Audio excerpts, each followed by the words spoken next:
네, 100회 보도록 하겠습니다. 1번은 저기에다 밑줄 치세요. 매도 가능 증권. 이거 내는 이유가 요거 때문에 내는 겁니다. 매도 가능 증권 평가 손익은 자본이에요. 기타 포괄. 그래서 기타 포괄 손익 누계액입니다. 그래서 얘는 자본이에요. 그래서 자본은 무슨 처리하셔야 돼요? 그놈의 상계 처리. 이것 때문에 시험 문제 나오는 거예요. 그래서 문제 풀다 보면 은근 매도 가능 많이 나와요. 그게 요것 때문에. 그래서 분개하면 이렇게 됩니다. 차변에 매도 가능 증권 500, 현금 500. 그 다음에 12월 31일 공정 매도 가능 증권 평가 이익이 100만원 있었대요. 그러면 매도 가능 증권 100, 대변에 매도 가능 증권 평가 이익 100.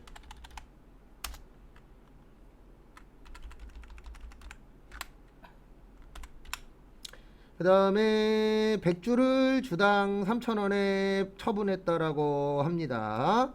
요게 어려워요. 왜냐면 지금 산 건 1000주거든요. 근데 팔 때는 몇 주 팔았어요? 100주 팔았죠. 그래서 매도 가능 증권 60만원. 왜냐면 1000주에 600이면 100주에 얼마예요? 60이에요. 근데 이걸 팔아서 얼마 받았대요? 30 받았대요. 근데 기존에 이익 난 게 100만원 있었죠. 저건 1000주고 100주로 치면 10만원이에요. 그래서 매도 가능 증권 평가 이익. 왜냐면 상계 처리 해줘야죠. 10만원. 그 다음에 매도 가능 증권 처분 손실 20. 일단 적으세요. 어려운 문제예요. 매도 가능 증권 문제. 그러니까 결국에는 손실 20이잖아요. 네, 손실 20이에요. 네. 자반이 다르죠. 그렇죠. 백주에 대한 거에 대한 거 손실 얘기하는 거죠. 그렇죠. 100주에 대한 손해가 얼마냐. 이거 이론만 구하는 방법 어제도 잠깐 설명드렸는데 이거 이론 풀 때에는요. 분개 솔직히 못해도 돼요. 이렇게 푸는 거예요. 이론 풀 때에는 단기 매매 증권이면 끝에서 2개. 그 다음에 매도 가능 증권이면 처음과 끝만 보는 거예요. 처음에 얼마 주고 샀어요? 5,000원. 맞죠? 네. 마지막에 얼마에 팔았어요? 3,000원. 그리고 얼마 손해예요? 2,000원. 2,000원에 100주 얼마요? 20만원. 그래서 몇 번이요? 4번. 원래 이론은 이렇게 푸는 거예요. 근데 왜 제가 분개까지 적어드리냐면 우리 시험은 분개 나와요? 안 나와요? 나오잖아요. 그래서 분개까지 제가 정리를 해드리는 겁니다. 그래서 이거의 단점은 뭐냐면 1000주로 계산하시면 안 돼요. 마지막에 1000주를 몇 주로 바꿔주셔야 돼요? 100주로. 그걸 바꿀 줄 아셔야 돼요.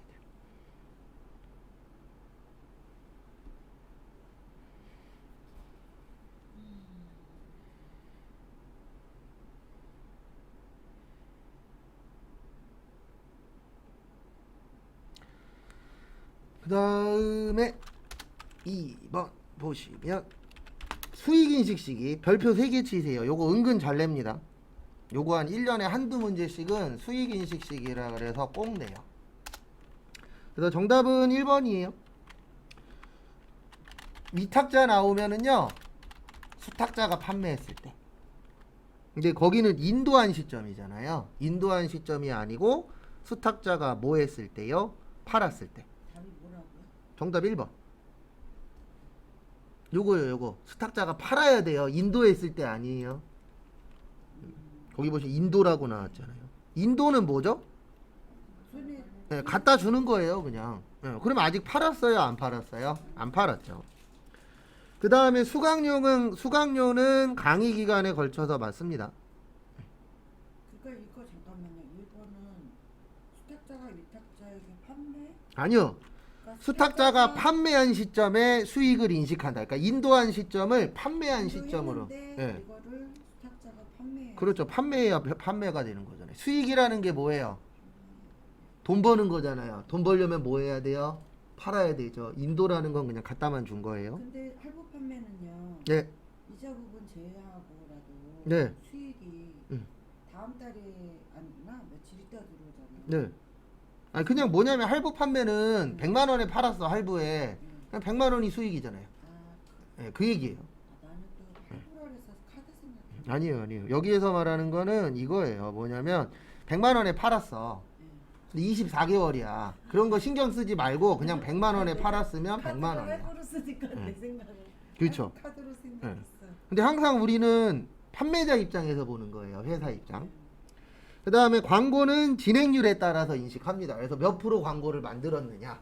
거기에 따라서 이제 돈을 받잖아요. 광고 진행하는 사람이. 그래서 정답은 1번. 그 다음에 간혹가다 상품권도 나와요. 그래서 상품권을 회수하고 물건을 팔았을 때. 그러니까 이거는 우리가 상품권 받으면 상품권 들고 가서 교환하죠. 예, 교환할 때 판매가 되는 겁니다. 왜냐면 상품권이라는 건 상품을 살 수 있는 권리만 갖고 있는 거지 아직 판 거예요? 안 판 거예요? 안 판 거잖아요. 그런 부분도 참고 좀 해주세요. 아직 3번 안 풀었어요. 네, 이제 3번 풀 거예요. 저기에다 밑줄 치세요. 변경. 변경 그러면 몇 가지 있다고요? 2가지 있어요. 몇 가지 있다고요? 2가지. 하나는 정책의 변경. 또 하나는 추정의 변경. 그래서 우리 정책이 뭐 만드는 거라고요? 네, 법 만드는 겁니다. 그래서 정책의 변경은 어떤 법이고요. 감가는 제외예요. 그 다음에 옛날 거부터 고치는 걸 뭐라 그런다고요? 왜 또 영어로 나와 또? 옛날 거부터 고치는 걸 뭐라 그래요? 소급이라 그래요. 뭐라 그런다고요? 소급. 그래서 무슨 법 쓴다고요? 소급법. 그래서 뉴스 보실 때 아니면 TV 보실 때 소급 적용한대. 그러면 옛날 것도 바꿔주겠다는 얘기예요. 그 다음에 추정은 대손이나 감가 등이고요. 얘네는 전진법 씁니다.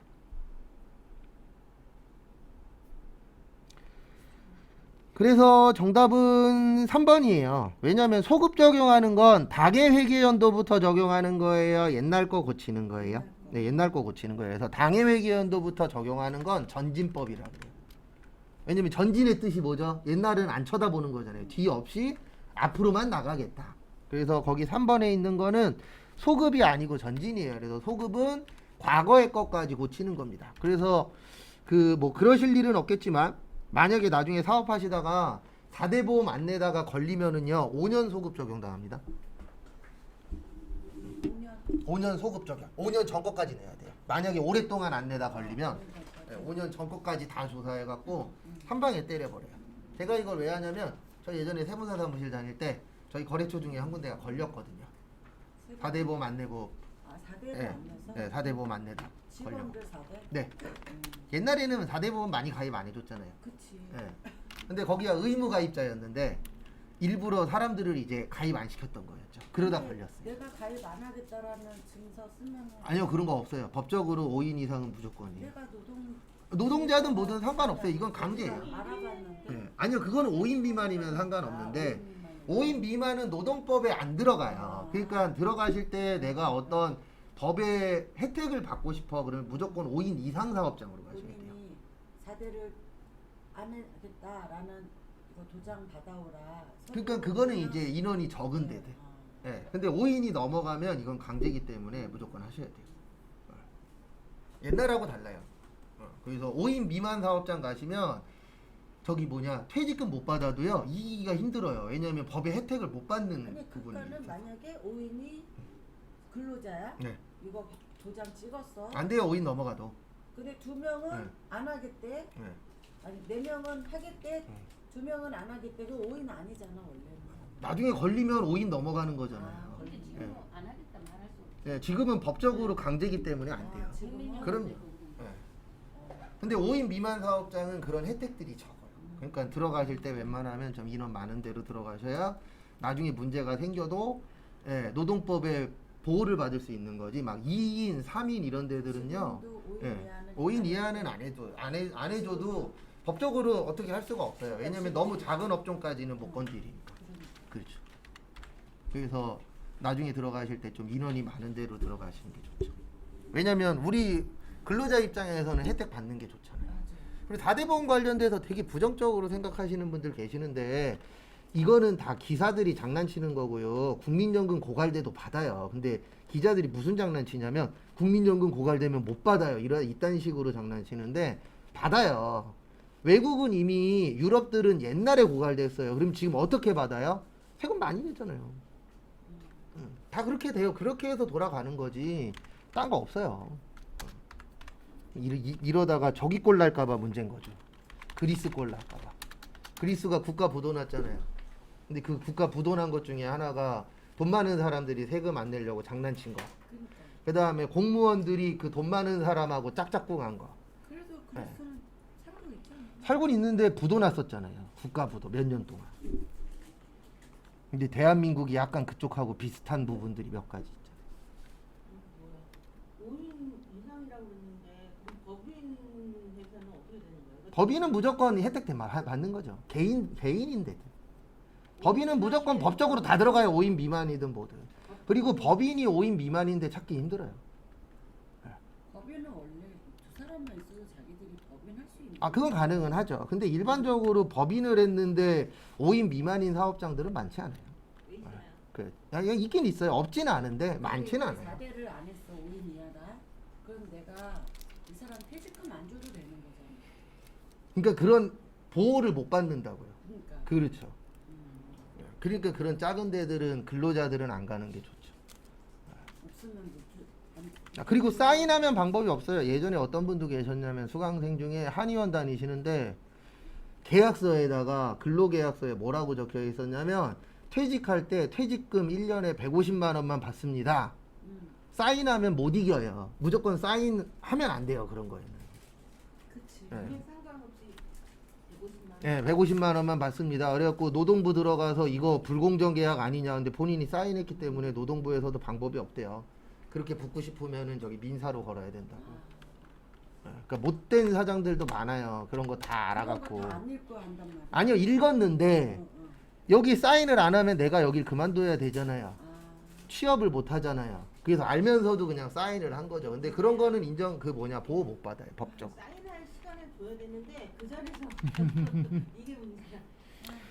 그래서 4번은 1번 맞죠? 정액법은 매년 감가상각비가 어때요? 일정해요. 그래서 돈 있는 사람들 중에 법 좀 안다고 나쁜 짓 하는 사람들도 많아요. 그 다음에 2번 내용연수 도중 기계설비의 사용을 중단한 경우 장래 사용을 재개할 예정이라 하더라도 감가상각을 중단한다. 정답은 2번입니다.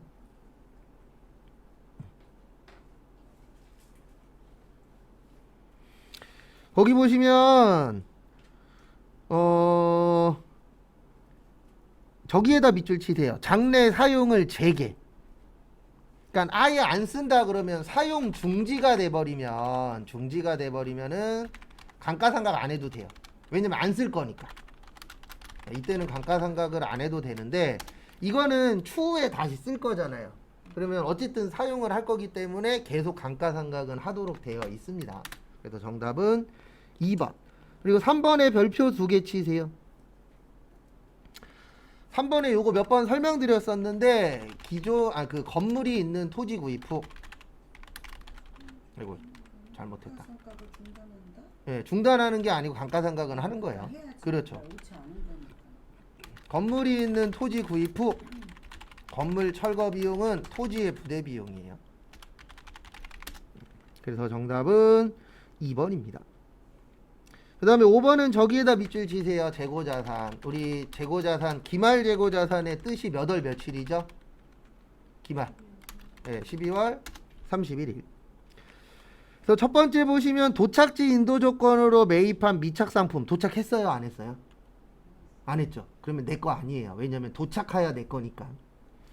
그 다음에 구매자가 매입 의사를 표시한 시송품. 시송품은 뭐냐면 써보고 사는 거예요. 그래서 다른 말로 시용상품이라고도 하는데 이건 상대방이 구매 의사를 표시하면 매출이 되는 겁니다. 그래서 매입 의사 표시했죠. 그럼 이건 내 거예요? 아니에요? 아니에요. 왜냐면 팔았으니까. 네. 그렇죠. 팔았다는 뜻이에요. 그게. 네. 그 다음에 적송품 판매했대요? 판매하기 전이래요? 네, 판매하기 전이면 내 거죠. 그 다음에 담보로 제공했대요. 우리 담보라는 건 현재 거래예요? 미래의 거래예요? 미래의 거래죠. 담보는 뭐예요? 내가 잘못되면 이거 팔아서 돈 갚겠다잖아요. 그런데 아직 담보로 제공만 한 거지 잘못된 건 아니잖아요. 그러면 아직 이 물건은 누구 거죠? 내 거죠. 그래서 정답은 저기 900만 원입니다.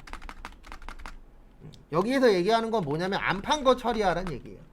왜냐면 기말이라는 게 남아있는 거 이야기하는 거잖아요. 그래서 저기 제3자에게 판매하기 전이라 적성품이고, 그 다음에 여기 마지막 거 보시면은 담보로 제공만 했잖아요.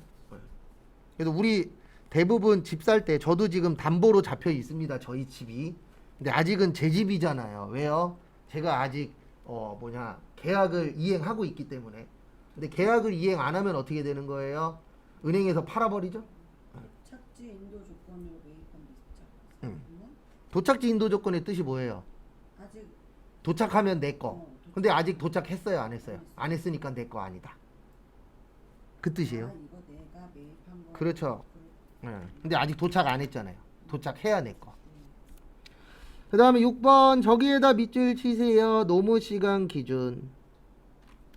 일단 40만원 과대래요. 여기에서 중요한 건 이거라 그랬어요. 항상 누구 기준? 예, 실제 기준이에요. 그 다음에 실제 35,000시간이고요. 그 다음에 금액은 100만원이래요. 그러면 여기 보세요. 과대의 뜻이 뭐죠? 많다. 얼마 많다? 40만. 그럼 100만원보다 40만원 많으면 얼마예요? 140만원. 여기 예정이에요. 우리 몇 시간이랬대요? 35,000시간. 왜냐면 여기에서 물어본 거는 140만원이 아니고요. 시간당 얼마냐? 그거 물어본 겁니다. 뭐 물어본 거예요? 시간당 얼마냐? 그래서 140만원을 35,000원으로 나누면 40원 나와요. 얼마 나와요? 40원. 그래서 정답은 3번.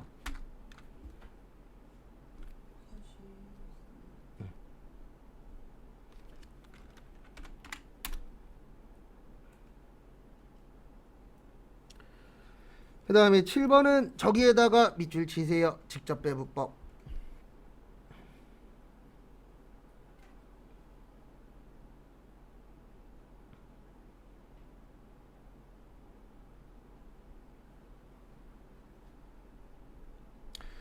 직접 배분법의 뜻은 뭐냐면은요, 보조부문 상호간의 용역수수 관계가 뭐 할 때요?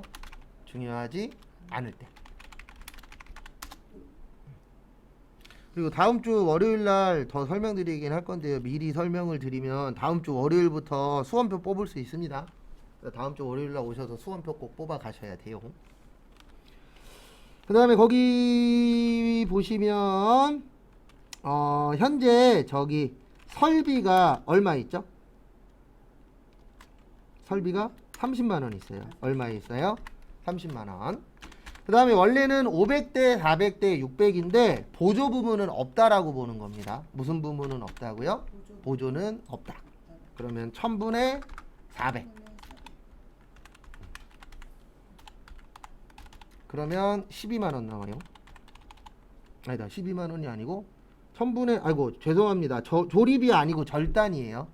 1000분의 400이 아니고 절단은 몇이죠? 1000분의 600이죠. 그래서 18만원. 왜냐면 지금 구하는 건 절단만 구하라 그랬어요. 뭐만요? 절단. 그 다음에 동력. 동력이 얼마 있죠 현재? 25만원. 그리고 원래는 1100원, 1100에 300에 200인데 1100은 있다 없다? 없다. 직접이라고 나오면 보조는 인정 안 한다는 뜻이에요. 그러면 300하고 200하고 더하면 몇이죠? 500. 그 다음에 500 중에 절단이 얼마예요? 200. 그래서 10만원 나와요. 요게 절단. 그러면 지금 현재 절단이 90만원 있고 좀 전에 18만원 받았고 10만원 받았어요. 그러면 얼마 되는 거예요? 118만원. 그러니까 여기에서 중요한 건 이게 아니라 요게 중요한 거예요. 요거. 왜 1000분의 600이냐.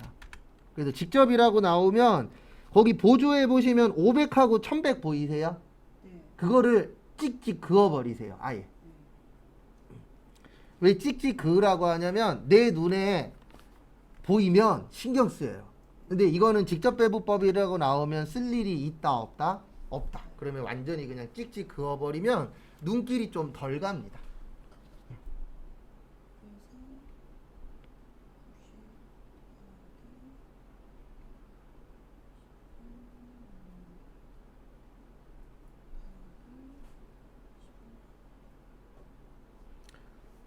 그 다음에 8번은 저기에다가 밑줄 좀 쳐주세요. 총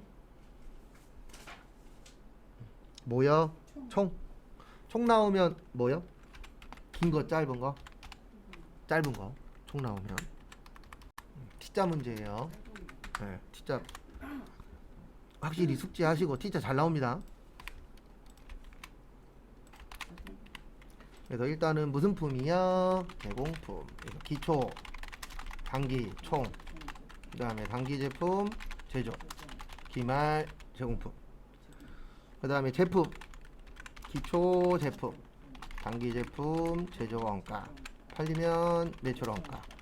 남으면 기말 제품. 그래서 거기 보시면 기초 제공품 얼마예요? 3만원. 기초 제품 얼마예요? 5만원. 그 다음에 매출 원가 얼마예요? 55만원. 기말 제공품 얼마예요? 만원. 만원. 기말 제공품.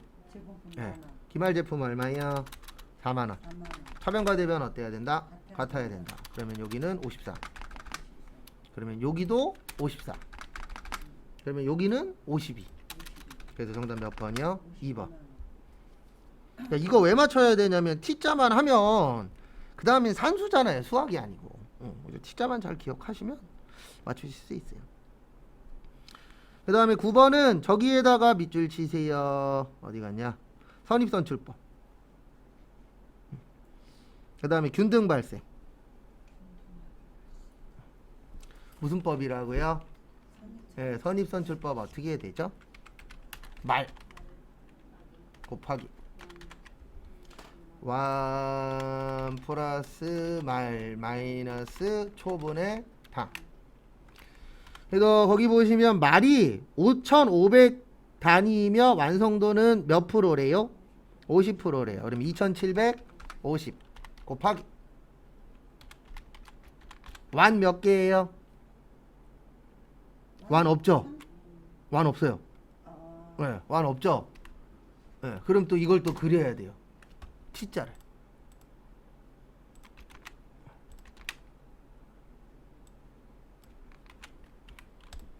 제공품 수량이라고 있었어요. 그 두 장짜리 보시면 네, 요거는 제공품 수량이 기억나야 됩니다. 그래서 기초 제공품 단기 착수량, 그 다음에 완성품 수량, 기말 제공품 공손품 수량. 기초 몇 개예요? 7,800. 착수 몇 개예요? 45,000. 착수가 이번에 들어간 거예요. 완성 몇 개예요? 모르죠? 기말 몇 개예요? 5,500.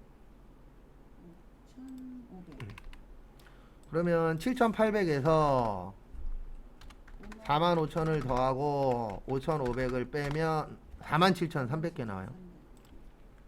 몇 개 나온다고요? 47,300. 그래서 여기에다가 이렇게 해주시면 됩니다. 47,300. 그 다음에 더하기 말 아까 몇 개였죠? 2,750. 그 다음에 빼기 기초가 7,800개의 50%예요. 그러면 3,900개 나옵니다. 몇 개 나와요? 3,900. 그 다음에 당 얼마죠? 1615 250. 1615 250.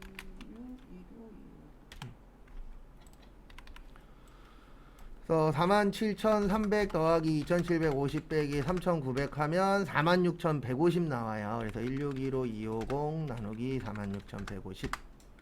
아, 왜 이래? 46,150. 35원 나와요. 그 다음에 2,750 하면 저기 96,250원 나옵니다. 그래서 정답은 2번. 쉬운 문제는 아니에요. 왜냐면 공식 아셔야죠. 그 다음에 제공품 수량까지 구할 줄 아셔야 됩니다. 안 좋은 문제예요, 우리한테는. 그렇죠. 이건 시간을 좀 잡아먹기 때문에. 이런 거는 일단 뒤로 빼세요. 계산 문제 느리신 분들은 계산 문제를 처음부터 손대지 마시고 뒤로 빼요. 그랬다 나머지하고 시간 남으면 푸는 거고 정 안 되면 찍으면 되잖아요. 그 시간 배분 잘 하셔야 돼요. 왜냐면 일단 1시간 반 안에 끝까지는 가야 되잖아요. 모르는 거야 어쩔 수 없지만. 아는 건 다 하고 나와야 그래도 희망이 있으니까. 숫자 계산해야지. 적어놔야지. 그렇죠. 그러니까 이런 거는 이제 냅뒀다가 시간이 남으면 손대는 거고요. 시간이 안 남아 그러면 찍어야죠. 뭐. 제일 행복한 때가 언제인지 아세요? 계산 문제 찍었는데 맞았을 때. 그치. 아 진짜 행복해요. 왜냐면 남들은 열심히 풀었는데 난 2초 만에 찍었잖아요. 근데 내게 맞았어. 네, 행복하죠. 또 납품종, 소량, 주문 생산, 그 다음에 종합은 뭐요? 소품종, 대량 생산. 아우 느려. 터져갖고. 그 다음에 작업 지시, 제조 지시, 작업 원가표. 그 다음에 공정, 완성품 완산량, 제조 간접비의 배부가 중요. 한글만 이러네. 특이하게. 딴 건 다 잘 나오는데. 그 다음에 기말, 제공품. 그래서 거기 보시면 종합원가 계산은 지시서 맞고요. 개별 원가 계산은 작업별로 직접비와 간접비 맞고요. 부문별 원가 계산은 재료비를 발생 원천인 부문별로 집계하는 방법이다. 정답은 3번이에요. 왜냐면 재료비가 아니고요. 간접비예요. 뭐라고요? 간접비. 그래서 우리가 이 부문별 원가 계산을 하는데 이게 이거예요. 6번. 6번하고 10번에 3번하고 같은 말이에요. 그래서 우리 항상 그 제조 간접비를 배부해 주는 거기 때문에 정답은 3번입니다. 직접 재료비가 아니고 뭐가 맞는 거라고요? 제조 간접비. 여기 보세요. 여기. 네. 제조 간접비. 그래서 정답은 3번. 아니 종합원가 계산 지시서 나와서 1번을 했더니만 아 거기 끝에 써 있잖아요. 않는다. 않는다. 그렇죠. 못 봤지. 그렇죠. 않는다. 네. 이런 거못 봤지. 그래서 정답은 3번입니다. 진짜 맞출 수가 없네 답을. 그러니까 항상 끝까지 잘 읽으셔야 돼요. 그 다음에 11번. 다음 중 소득세법상 소득공제 및 세액공제와 관련된 설명으로 가장 틀린 것은 복권당첨금. 복권당첨금하고 그 다음에 저기 일용직은 분리과세라 그래서 금액 상관 있다 없다? 없다. 그래서 정답 1번. 적용받을 수 있다가 맞는 거예요. 100만 원이 넘든 뭐하든 상관없어요. 그래서 로또 1등 당첨됐어. 근데 그 사람이 소득이 그게 다야. 그러면 연말정산 됩니다. 복권이라도 연말정산이 돼요? 어떤 거야? 이거 적용받을 수 없다는데 네, 복권이 돼요. 아, 연말정산. 복권은 저기 뭐냐 100억이 돼도 연말정산 돼요. 그 대신 복권만 있어야 돼요. 근데 대부분 복권만 있어요. 다른 소득 있어요? 대부분 다른 소득 있잖아요. 왜냐면 복권 살려면 일해야 되니까. 그 다음에 12번 저기에다 밑줄 치세요. 확정신고. 그리고 거기 위에다가 이렇게 써주세요. 확정신고 의무가 없는 자는요. 대표적으로 두 가지예요. 하나는 분리과세. 그 다음에 연말정산.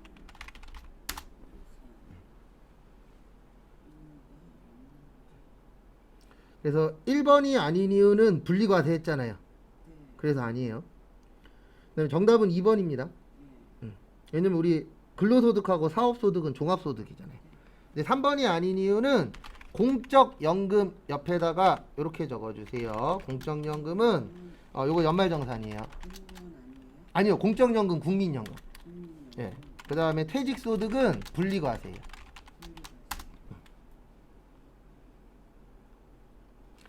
그 다음에 근로소득은 연말정산. 일용근로는 분리과세. 근데 이거 2번에 속을 수 있는데 연말정산 대상 사업소득이라도 이 두 가지가 같이 있으면 무조건 종합과세 하도록 되어 있어요. 왜냐면 우리나라에서 사업소득 관련된 거랑 그 다음에 우리가 뭐 부동산이나 요런 쪽 관련돼서는 국가에서 세금을 많이 거들려 그래요? 적게 거들려 그래요? 많이 거들려고 해요. 그래서 그때는 합산해서. 그 다음에 일용근로소득은 분리과세예요. 그래서 제가 아까 저기 뭐냐 로또 당첨금하고 일용근로소득은 상관이 있다 그랬어요? 없다 그랬어요? 없다 그랬죠. 그래서 일용근로로 8천만 원 벌어. 그래도 연말정산할 때 공제되는 거예요. 그래서 연말정산을 안 해. 그렇죠. 연말정산을 그렇죠. 할 필요가 없죠. 예. 분리과세는 그러면 그때그때 그 사람이 일용직에 소득이 있을 때마다 그때그때 네, 그때 바로바로 뛰는데 현재는 15만 원까지는 세금 안 내요. 네, 일용지급. 그럼 그러니까- 그때 내는 게 분리과세라는 거잖아요. 그때 내고 끝나는 거. 그렇죠. 근데 쟤네들이 1년을 일해도 그때야 그냥. 예, 그냥 매일매일 그때 내고 땡이에요. 근데 이분들의 단점은 뭐냐면 일이 계속 있으면 부자가 되는데 일이 계속 없잖아요. 그럼 퇴직금 회사에 소속하면 퇴직금 그런 건 없죠. 그래도 계속 아니 일했어. 퇴직금 근데 회사에 소속이 되면 이게 아니에요. 아니야 일용직으로 돼. 그러니까 일용직으로 초반엔 되는데 일정 부분 넘어가면은 저걸로 올려야 돼요. 상시 근로자로. 그래서 어떻게 하냐면 이 사람들을 떠다가 다른 회사로 넘겨요. 안 그러고 한 회사에서 계속 쓰면 법적으로 걸려요. 아니 이제 이런 게 있잖아. 우리는 그걸 뭐라 그러지? 어떤 거예요? 저기 부탁받은 하청업체야. 아니요, 그 하청업체든 뭐든 업체에서 어. 몇 개월 이상 쓰면 그건 일용 근로자로 안 봐요, 법적으로. 10년이어도 우리 일용근로잖아. 아니에요, 그건 법적으로 다 있어요. 이게 3개월 이상 쓰면은 1년 네, 일용 근로자가 아니에요, 그게 다 있어요. 10년을 일하는데 이 절대로 걸리게끔 안 해요. 아 그렇구나. 네.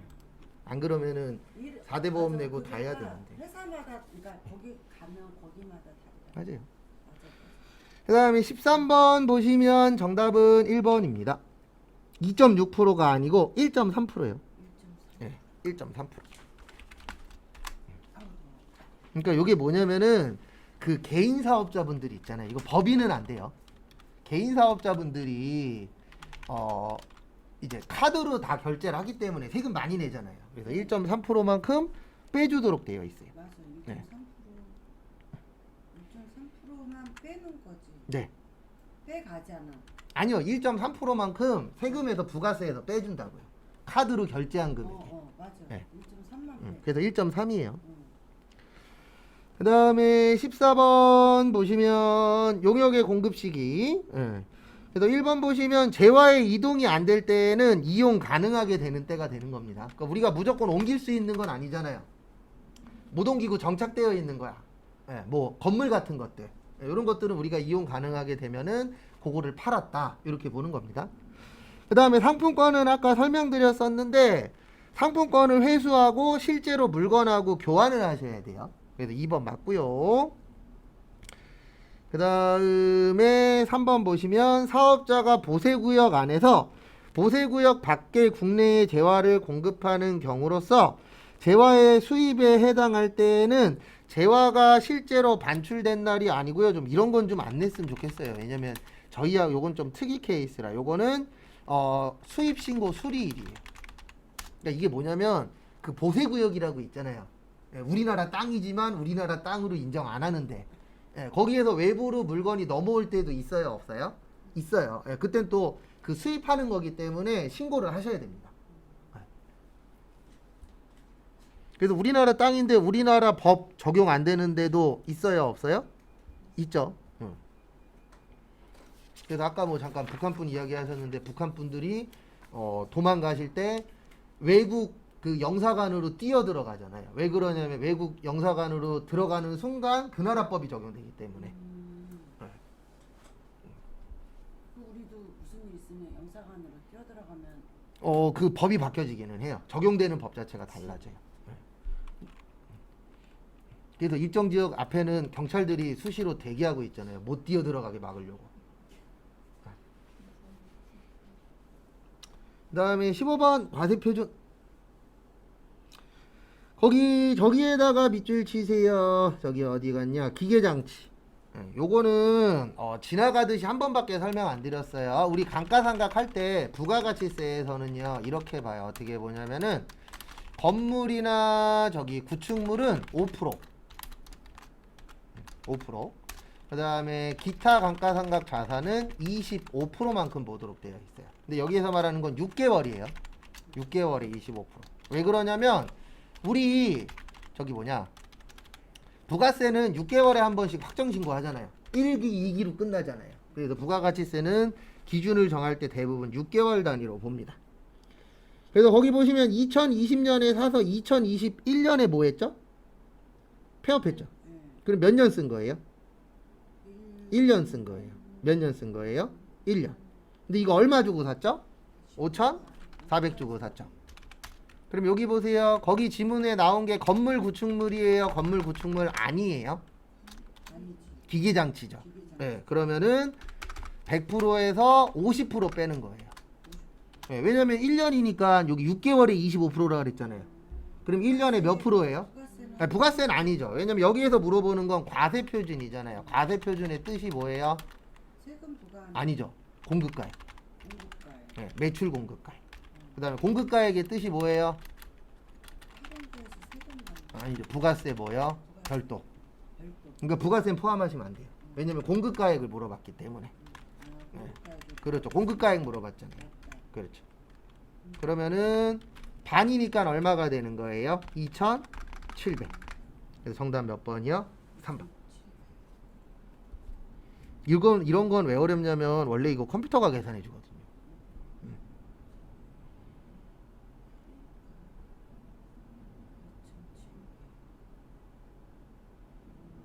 그러면요, 기타 감각 재산하고 상관이 없네요. 이거는. 네. 그죠?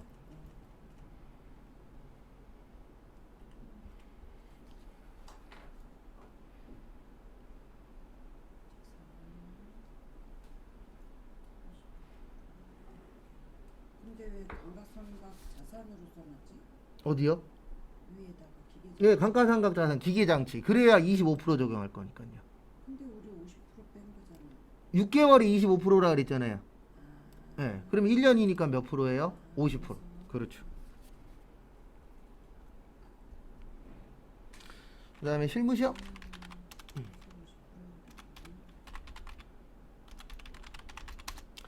일단 문제 1번에 1번 저기에다 밑줄 치세요. 첫 번째 줄 끝쪽에 전도금. 우리 출장 가서 쓰면 뭘로 처리한다 그랬죠? 출장 가서 쓰면 여비 교통비라 그랬어요. 뭐라 그랬어요? 여비 교통비. 그래서 결론은 1월 15일 날 여비 교통비 38. 근데 전도금은 예, 전도금 얼마요? 60. 거기 지문에 써 있잖아요. 아 지급시 전도금으로 하라고. 그렇죠. 여기교통금을 거기 써 있잖아요. 전도금으로 하라는 얘기. 그렇죠. 가지급금 처리하지 말고 전도금 처리해라. 그 뜻이에요. 그래서 가지급금 처리하시면 틀린 겁니다. 이 문제는. 전도금도 똑같은 거예요. 예. 가지급금처럼 돈 주는 거예요. 미리.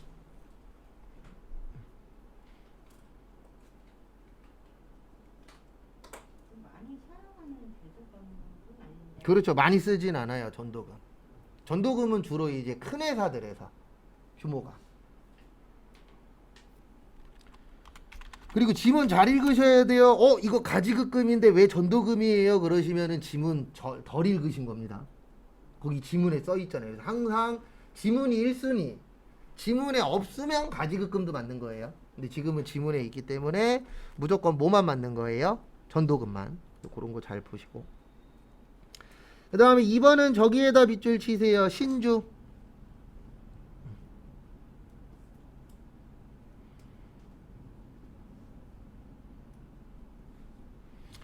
그래서 보시면 우리 주식 나오면 자본금은 주식 발행수 곱하기 액면가액 보통주하고 우선주. 그 다음에 하나 더 기억하셔야 되는 게 유가증권에 두 가지 있다 그랬어요. 주식이나 사채를 발행하거나 뭐 할 때요? 처분할 때. 비용 쓰면 된다 안 된다? 안 된다. 그래서 이익 나면은 이익에서 빼고 손해 나면 손해에다가 뭐 해라?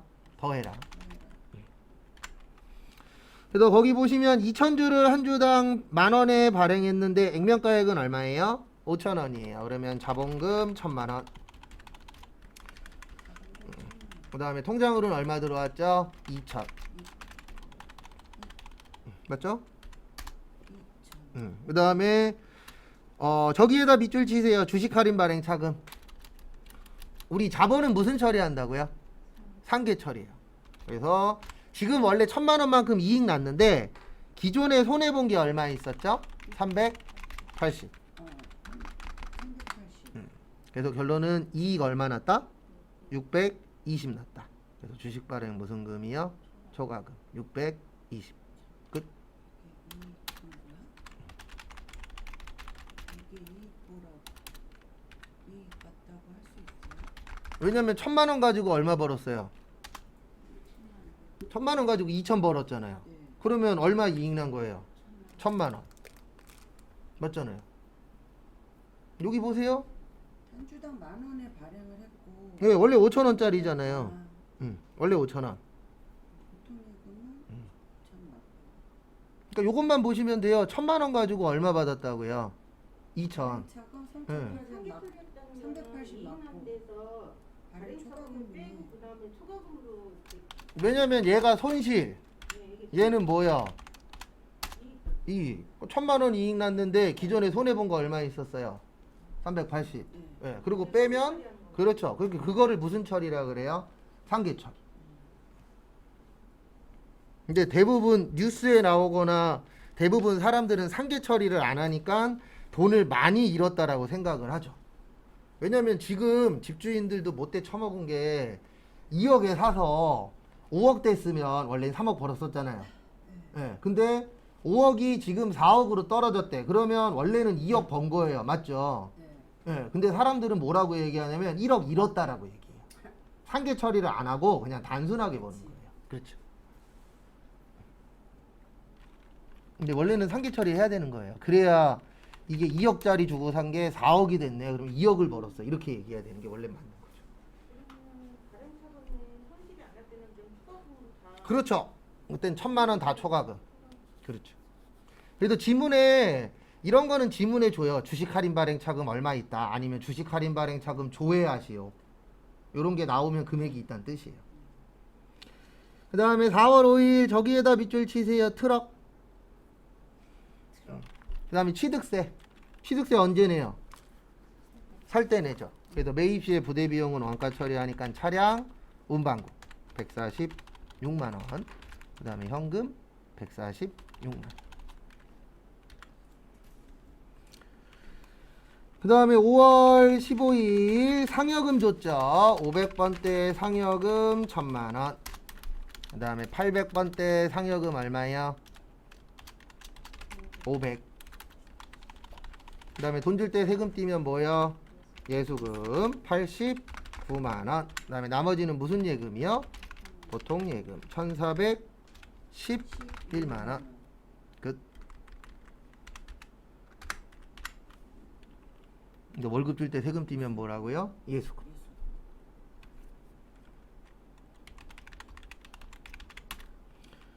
(10월 31일) 일단은 통장으로 얼마 들어왔죠? 96만원. 사채는 얼마예요? 100만원이에요. 그 다음에 현금 얼마 나갔죠?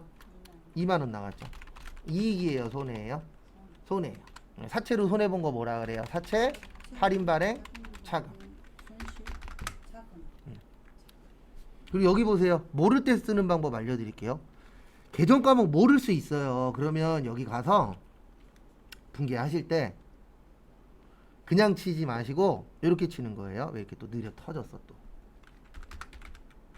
차변에다가 그냥 사채 치면 이거밖에 안 떠요. 그러니까 칠 때 F2 누르고 사채를 치세요. 그러면 사채라는 글씨가 이렇게 나와요. 여기에서 찍는 게 확률이 더 높아요. 그냥 아무거나 적으시는 것보다. 그러니까 모를 때는 그냥 사채 치지 마시고 F2 누르고 사채 치세요. 그럼 또 알아요. 거기에서 많이 보던 게 내 눈에 들어올지. 시험은 또 몰라요. 어떻게 나올런지. 그러니까 사채 발행비는 따로 하지 말고 거기다 포함. 그렇죠. 왜냐면 아까 제가 이거 썼잖아요. 유가증권에 주식하고 뭐요? 사채를 발행하거나 뭐 할 때요? 처분할 때. 지금 문제 뭐예요? 사채 발행이잖아요. 예. 비용 쓴다 안 쓴다? 안 쓴다. 그러니까 이익 나면 이익에서 빼고 손해 나면 손해에다가 더해라. 그래서 원래는 4만 원 손해였잖아요. 예. 근데 얼마 더 썼죠? 2만 원. 그럼 얼마 손해예요? 6만 원. 내용은 그렇게 되는 겁니다. 그러니까 원래 자격증 시험은 이게 제일 좋아요. 내용을 내가 알면 그냥 문제만 계속 푸는 거예요. 그러면서 이제 모르는 거 조금씩 채우고. 원래 자격증 시험은 그게 제일 좋아요. 그래서 간혹 가다 보면 이런 분들이 있어요. 저 딴 데에서 배웠는데 또 들으면 어떨 것 같아요? 그러면 제가 하는 말은 맨날 똑같아요. 2번 들으면 곱하기 2라고 생각하시는데 제가 봤을 때 진짜 열심히 하셔야 곱하기 1.5고요. 대부분 곱하기 1.2 내지 1.3밖에 안 돼요. 2번 듣는다 그래서 이게 확 올라가지 않아요. 예. 그렇지, 한두 가지 그래서 똑같은 저는 2번 듣는 걸 그렇게 권장하진 않아요. 그래서 걸. 예, 그렇죠. 똑같은 수업 2번 들을 시간에 그거보다 높은 걸 듣든가 아니면 혼자 그냥 문제 푸는 게 좋아요. 자격증 시험이라면. 그렇죠. 저번에 같은 거 풀으라 그랬잖아. 아니 그러니까 같은 걸 풀 때 제가 말하는 건 수업 듣는 거. 그래서 꼭 보면 끝날 때쯤 되면은 물어보세요. 저 또 배우면 도움이 많이 될까요? 그러면 저는 아니요. 네. 똑같은 거 또 듣는 거 권장드리진 않아요. 그렇죠. 비슷한 걸 듣거나 아니면 좀 더 위에 걸 듣거나 아니면 다른 걸 듣는 게 낫지. 2번 듣는다 그래서 곱하기 2가 안 돼요. 절대로. 그럴 수도 있어. 그 다음에 7월 3일은 저기에다 밑줄 치세요. 거래처. 그 다음에 저기 두 번째 줄에 세금 계산서. 우리 거래처한테 주면 뭐죠?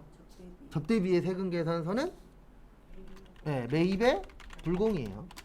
맞죠? 네, 거래처는 어디에요? 서울백화점. 전자는 유. 차변에 800번대 접대비 330. 현금으로 얼마 드렸어요? 50. 나머지는 무슨 예금이요? 보통 예금 280. 끝. 그리고 위에 넣으실 때는 300에 30이에요. 분기할 때만 330이고. 접대비. 네, 접대비인데 여기 보세요. 제가 얘기한 건 이거예요. 나머지는 똑같은데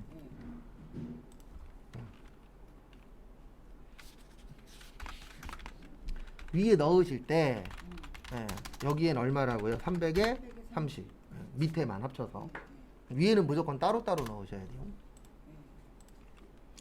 그 다음에 2번 저기에다 밑줄 치세요. 감가상각노계. 그래서 항상 이거 먼저 선행하십시오. 800만원짜리인데 가격이 730이 떨어졌어요. 그래서 얼마 됐죠? 70. 얼마에 팔았어요? 300. 70만원짜리 300에 팔면 230만원 뭐야? 2. 맞죠? 정리하시고.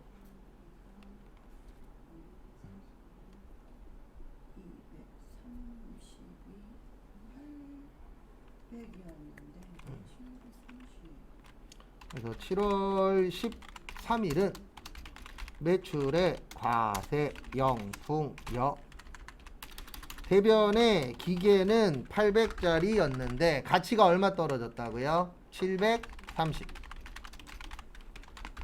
근데 이걸 얼마에 팔았다고요? 300에. 그래서 외상으로 팔았대요. 미수금 330.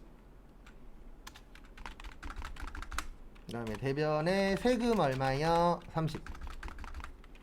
그 다음에 대변의 유형자산 처분 이익 얼마요? 230. 끝.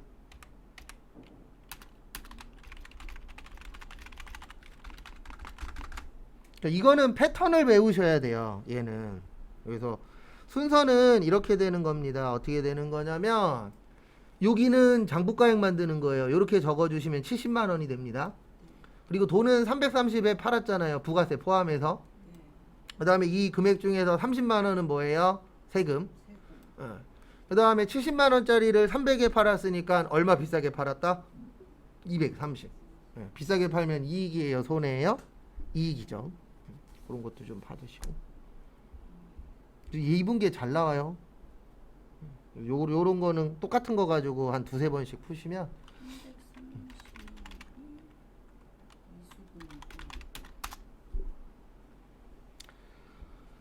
그 다음에 7월 20일 저기에다 밑줄 치세요. 어디 갔냐?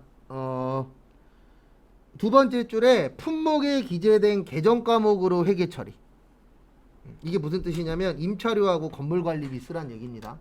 그래서 매입의 과세 1001여. 이거 공장이에요? 사무실이에요? 사무실이에요. 그래서 800번대 임차료 500. 그 다음에 800번대 건물 관리비 80. 그 다음에 세금 얼마예요? 58만 원. 줬어요, 안 줬어요? 안 줬죠. 미지 끝. 근데 실제 회사 가셔서 이런 분기 할 일은 많지 않아요. 왜냐면 감가상각 들어가는 것들은 대부분 비싸서 회사에 많아요, 적어요? 적어요. 그리고 회사 가시면 모르면 인터넷 뒤져서 찾으면 하면 되잖아요. 근데 시험은 찾을 기회를 안 주니까 기억을 하셔야 되는 거예요.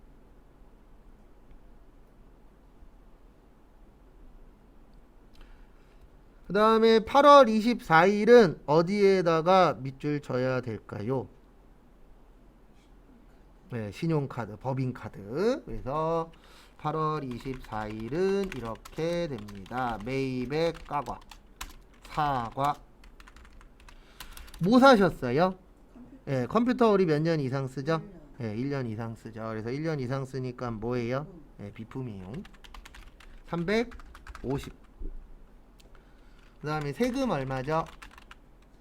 네, 35만원. 돈 줬어요? 외상으로 했어요? 외상. 미지급금 385만원. 무슨 카드요? 방금 카드. 네, 오타 났네, 이런. 어떻게 이렇게 들어가지? 방금. 그래서 카드일 때는 꼭 카드사 넣어주셔야 되는 거.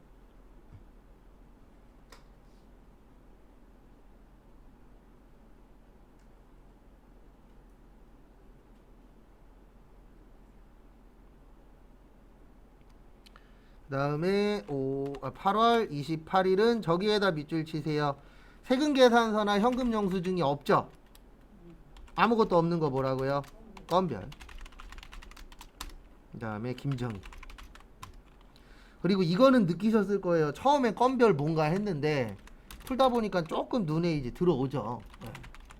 근데 이제 이건 있습니다. 저도 알고 여러분들도 아는 건데 뭐가 문제냐면 우리가 기간 안에 그게 돼야 되니까 그게 문제인 거예요. 그래서 제 주변에도 좀 느린 애가 하나 있거든요. 그러면 제가 맨날 그래요. 대한민국은 빨리빨리 해야 되기 때문에 느리면 안 된다고. 언젠간 없어질까요? 빨리빨리가? 안 없어지겠죠? 대한민국에 빨리빨리가 좀 없어졌으면 좋겠는데. 그래서 이 교육이 노동부에서 하고 있는 이 교육이 엉망진창이 되고 있는 이유 중에 하나도 그놈의 빨리빨리 때문에 그래요. 왜냐면 뭔가 좀 진득하게 해서 뭔가를 해야 되는데 정권 바뀔 때마다 이거 갖고 까거든요. 돈 이만큼 들어갔는데 취업률이 왜 있다고요? 예, 그랬다가 지들 여당일 때는 깨갱대다가 또 야당 되면 또 너네 우리한테 그랬지? 너도 죽어봐. 야, 너네 돈 이만큼 썼는데 왜 취업률이 있다고요? 맨날 그러고 있어요, 둘이서.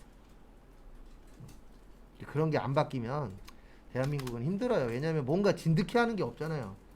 앞에서 A를 했으면 계속 A로 가야 되는데 아니야, 나는 B로 할 거야. 그래서 난리 났었던 게 저기 강원도 그 아저씨 아니에요, 김씨 아저씨. 레고랜드 사건 난 게 솔직히 그것 때문에 그 이상한 행동한 거 아니에요. 앞에 시장 강원도 지사가 해놨던 게 그거니까 난 안 할 거야. 왜 내가 너를 도와줘야 돼? 이지랄 해갖고 그렇게 된 거 아니에요. 대한민국이 생각보다 빨리 비청한 것 중에 하나가 그 아저씨의 도움도 있잖아요. 김씨 아저씨. 네, 문제 3번은 저기에다 밑줄 치세요. 공제받지 못할. 여기로 오세요. 여기.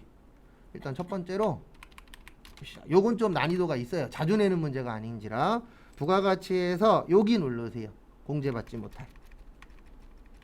여기 누르시고 그 다음에 몇 기 확정이죠?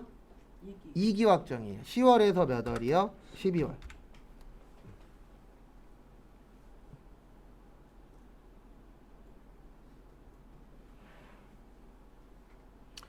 그래서 거기 안에 2번에 보시면 면세사업 관련이라고 보이세요? 면세사업 관련. 박스에. 관련. 네, 있어요? 없어요? 있죠? 여기 5번에 면세사업 관련이라고 있어요? 없어요? 있어요. 몇 매요? 몇 매냐고요? 네. 거기 매수 써 있잖아요. 면세사업 관련된 거. 11매. 아니죠. 그거는 과세사업 관련된 거잖아요. 면세. 3매. 그 다음에 공급가액 300에 얼마예요? 30. 일단 요거 먼저 치시고. 아직 안 끝났어요. 300에 300에 30. 근데 근데 2번부터 왜 하는 거예요? 거기부터예요? 매입 지금 여기가 뭐 하는 데예요? 여기 보세요. 여기 명칭이 뭐예요? 받지 못할 예, 매입세액 명세서잖아요. 예, 매입세. 명세서. 어, 그리고 거기 지문에 써 있잖아요. 공제받지 못할 매입세액 내역 및 네. 정산 내역. 그래서 요거 이제 넣고 예, 여기가 뭐 넣는 데냐면 불공 찾아서 넣는 데예요. 예, 그래서 우리 매입 그 면세 관련된 거는 과세였어요, 불공이었어요? 불공이었잖아요. 그래서 여기에다 넣은 거예요. 불공이니까 여기 면세. 그다음에 여기로 오세요. 정산. 여기 어려워요. 예, 정산 오시고 예, 정산은 확정 신고 때 하는 거예요. 무슨 신고 때요? 확정. 요 앞에 안분이라고 보이세요? 여기 안분. 안분은 언제 하는 걸까요? 얘가 확정이니까 얘는 언제요? 예, 예정 때 하는 거예요. 안분. 언제 하는 거라고요? 예정 때. 그 다음에 여기 무조건 1번이에요. 1번 넣으세요. 1번. 그리고 모르는 거 나왔을 때 찍는 방법 알려드릴게요. 이 위에 있는 글씨하고 요 밑에 있는 글씨 보세요. 여기 1번 넣었죠? 공급가액 기준. 예, 이건 무조건 1번이에요. 공식은. 여기 밑에 보시면 필수사항이래요. 필수사항 아니래요. 필수사항이 아니에요. 예, 아니면 안 써도 된다는 얘기예요. 예. 그 다음에 여기 위에 뭐라고 써있죠? 매입총 예, 총공통 매입세액 찾으세요. 아니 찍었는데 금액이 나오고 여기 얼마라고 써있어요? 지문에 총공통. 네, 550. 그래서 여기 얼마요? 550. 네, 여기서는 3번은 네, 거기 있잖아요. 그러니까 빨리빨리 찾는 것도 중요해요. 네, 왜냐면 빨리빨리 해야 되니까. 그 다음에 예, 여기 보시면 여기 총공급가액이라고 써 있습니다. 뭐라고 써 있어요? 총공급가. 예, 총공급가가 뭐냐면은 저기 그 1번에 보시면 매출공급가액 있죠. 매출공급가. 네. 얼마라고 있죠? 3천 아니 예, 3억 5천하고 5천 있죠.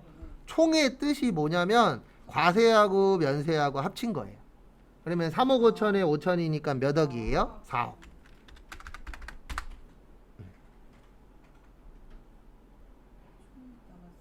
나왔어요. 네, 총에다 쓰시고 그다음에 면세 몇 억이에요? 면세는 네, 5천. 그러면 여기에다 얼마 써요? 5천. 그러니까 참고로 시험 내시는 분들도 완전히 못 풀 정도로 주지는 않아요. 그래서 모르는 거 나왔을 때는 이렇게 생각하시는 게 제일 편해요. 글씨랑 지문이랑 매칭한다라고 생각하세요. 그 다음에 여기 이제 기불공제가 비어 있죠. 거기 지문에서 기불공제 찾아보세요.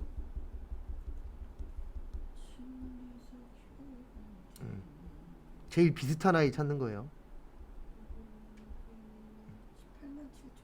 18만 7천 얼마 있어요? 여기 네, 18만 7,500원. 여기 얼마요? 18만 7,500원. 끝. 모르는 거 나왔을 때는 이렇게 매칭해서 하는 수밖에 없어요. 왜냐면 원래 제일 좋은 건 여기에다가 이 금액이 왜 들어가고 여기에 요게 왜 들어가고 이걸 완벽하게 이해하시면 좋은데 그러기에는 우리의 시간이 한정되어 있잖아요. 원래 부가가치세만도 한 달 공부해야 돼요.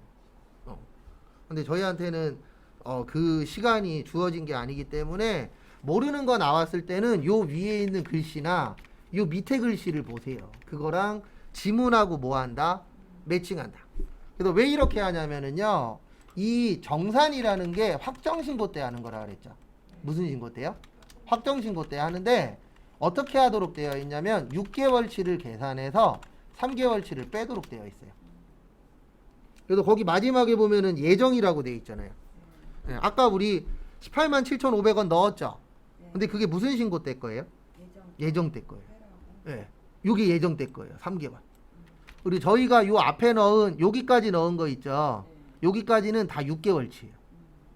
거기 써 있잖아요. 지문에 7월에서 12월. 네, 써 있어요, 안 써 있어요? 써 있죠. 그래서 몇 개월치를 넣어준 거예요? 6개월치. 그래서 이 부가가치세 신고서에서 요 정산은 6개월치를 계산해서 몇 개월치만 쓰자. 그 6개월치 계산해서 3개월치 빼면 몇 개월치 남는다? 3개월치 남는다. 요 구조가 이렇게 되어 있어요. 그래서 정확하게 계산한다 그래서 뭐라 그래요? 정산이라고 합니다. 근데 이거 어려워요. 이쪽 안 나오는 게 좋아요. 여기. 우리한테 제일 좋은 건 이게 제일 좋아요. 부동산. 맞잖아요. 이게 제일 좋아요. 부동산. 예. 그렇죠. 건물 등 감가상각자산 명세서. 그것도 쉬워요. 그러니까 이제 그런 게 나오면 좀 시험 운때가 좀 좋은 거고, 안 되던 거 나오면 운때가 좀 덜 좋은 거고. 그 다음에 부가가치세 신고서. 일단 매출 자료 항상 이거 먼저 하는 겁니다. 첫 번째로 매출의 과세인데 저기에다 밑줄 치세요. 종이.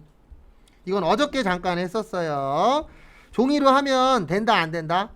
안 된다. 왜냐면 우리는 시험 볼 때 법인이잖아요. 그래서 종이로 하면은 무슨 세를 내셔야 돼요? 가산세.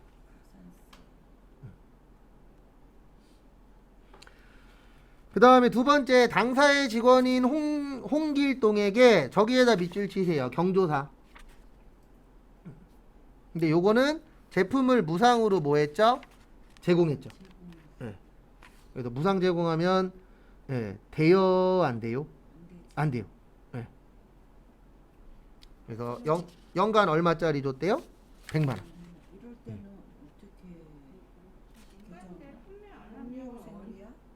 요건 기다리세요. 요거는 저거 되는 거죠. 뭐가 되는 거냐면 건별. 예.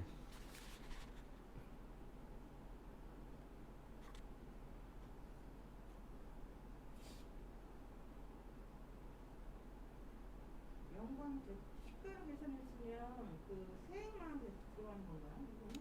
아니요, 기다리세요. 다 기다리면 돼요. 이따 넣을 때 그건 보면 되고. 그 다음에 대손이 확정된 거 있죠? 네, 대손은 저기에다 밑줄 치세요. 세액. 세액이면은 세금만 한다는 얘기예요. 세금 얼마예요? 아니요, 16만 원이에요. 네, 그렇죠. 마이너스 얼마요? 16만 원. 일단 요거 먼저 할게요. 그래서 여기로 들어오세요. 어디로 들어오시냐면은요. 거기 보시면 요건 좀 난이도가 있습니다. 요때 부가가치세 신고서 대부분 다 부분 점수로 많이 받았어요. 왜냐면 안 내던 걸 내갖고. 일단은 4월에서 몇 월이죠? 6월. 일단 1번에다가 2억 8천에 얼마요? 2,800. 그래서 2억 8천에 2,800 넣으시고. 네, 종이도 어쨌든 세금 신고는 하잖아요. 그 대신 말 안 들었으니까 신고는 해주되 무슨 세 내셔야 된다고요? 가산세. 가산세는 좀 이따 할게요. 그 다음에 두 번째, 경조사 있잖아요. 여기 어려운 게 뭐냐면 경조사로 주는 거 있죠. 예. 그러니까 제품을 그 직원들 복지에 쓰는 거 있죠. 예, 직원 복지에 쓰는 게 10만 원까지는 비과세예요. 10만 원까지는 세금 안 내도 돼요. 근데 얼마짜리 줬죠? 100만 원짜리 줬으니까 10만 원까지는 세금 안 내도 되니까 얼마는 내야 돼요? 90만 원. 90만 원은 내야 돼요. 그래서 여기에다 얼마 치는 거예요? 4번에다가 90. 요거 이론에도 나와요. 물건을 직원들한테 줘도 되거든요. 근데 뭐 경조사나 생일이나 이럴 때 물건으로 줘도 되는데 얼마까지만 인정을 해주겠다? 10만 원까지만.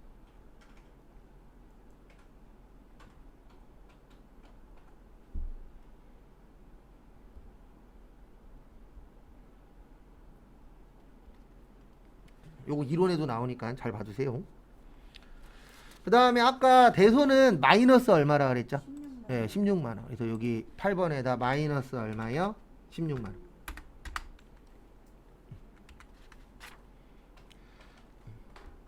그 다음에 이제 가산세 넣으러 갈 거예요. 일단 여기까지 넣으시고.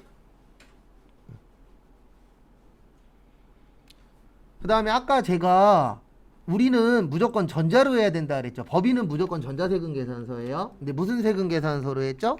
종이. 그래서 여기 눌러주세요. 26번.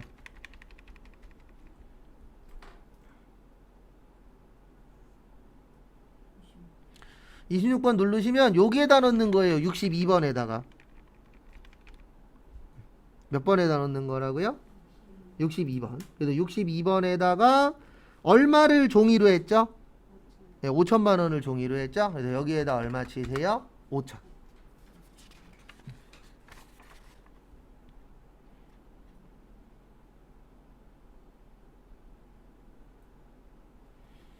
그러면 일단 매출 자료 끝. 그 다음에 이제 무슨 자료 갈 거예요? 매입 자료. 그래서 요건 알고 계세요. 이거 이론에도 내요. 지연 발급에다가 5천 쓰는 거죠. 네, 지원 발급에다 5천. 그러니까 우리가 따로 안 했었던 건 다 공급가액으로만 넣으시면 돼요. 그리고 대부분 컴퓨터가 자동 계산해요. 네. 그래서 매입 자료 보시면 첫 번째 저기 어디 갔냐? 공급가액 1,500 보이세요? 네. 네, 그거 매입의 과세인데 고정이에요. 매입 과세 고정. 그래서 그게 1,500짜리 있죠? 왜냐면 자동차잖아요. 자동차는 감가상각 해요, 안 해요? 해요. 감가상각 하는 자산을 고정자산에다가 넣으시면 됩니다.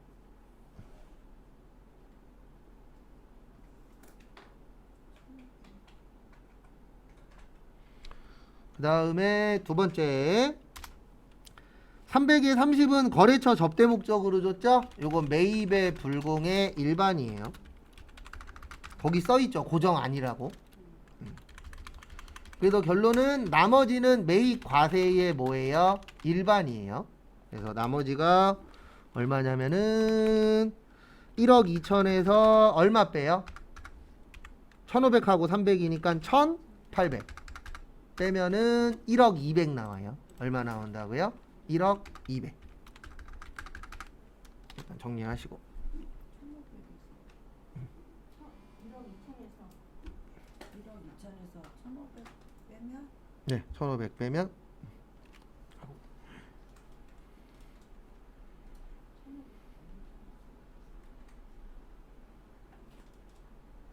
1억 500.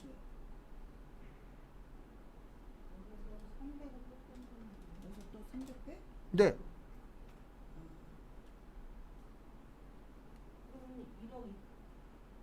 1억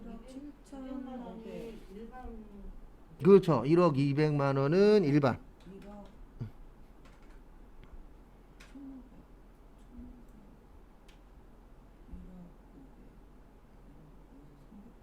1억 200. 그래도 이렇게 넣는 거예요. 여기 10번에다가 1억 200 아니에요? 이것도 합쳐야 돼요. 저기 불공도 일반이잖아요. 그래서 여기에다 1억 500을 치는 거예요. 다시 500을 밑에 300도 더해야죠. 왜냐면 여기 보면 불공의 일반이잖아요. 매입 불공. 네. 일반. 자동차? 아니죠. 그 밑에 접대비. 접대비. 이것도 포함하고 그렇죠. 두 개 포함이에요. 그러니까 아까 위에가 1억 200이고 네. 밑에 불공의 일반이 300이잖아요. 네. 그럼 더하면 얼마예요? 1억 500. 그렇죠. 1억 500. 이거를 더해라. 그렇죠. 그러면 이거를 매입 네, 일반에다 1억 500 치고 10번에다 그렇죠.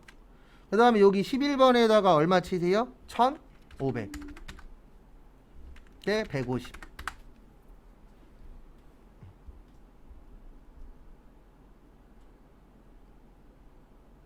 그러면 일반 아니죠. 1,500만 고정. 이거 네, 그건 고정. 1,500이 네, 1,500은 고정. 고정 고정인데 불공이라는 얘기잖아요. 아니죠. 불공은 적의 불공이라니까요. 접대비만. 네. 적대비는 또 10번에 또 들어가는 거죠. 네. 그러면 300만원 또 아, 그냥 일단 요거 치세요. 고민은 좀 이따 하시고. 그거 하나하나 다 대답해 드리면 그거는 쉬는 시간이라 나중에 정리하고 물어보세요. 지금 정리하시면 오래 걸려요. 여기 보세요. 그 다음에 불공은 여기에다 또 넣어야 돼요. 16번 누르시고 여기 50번에다가 얼마예요? 네, 300에 30. 질문을 하시지 말란 얘기가 아니고 정리해서 질문하세요 좀. 그거 하나하나씩 다 받아들여드리면 2시에도 못 끝나요.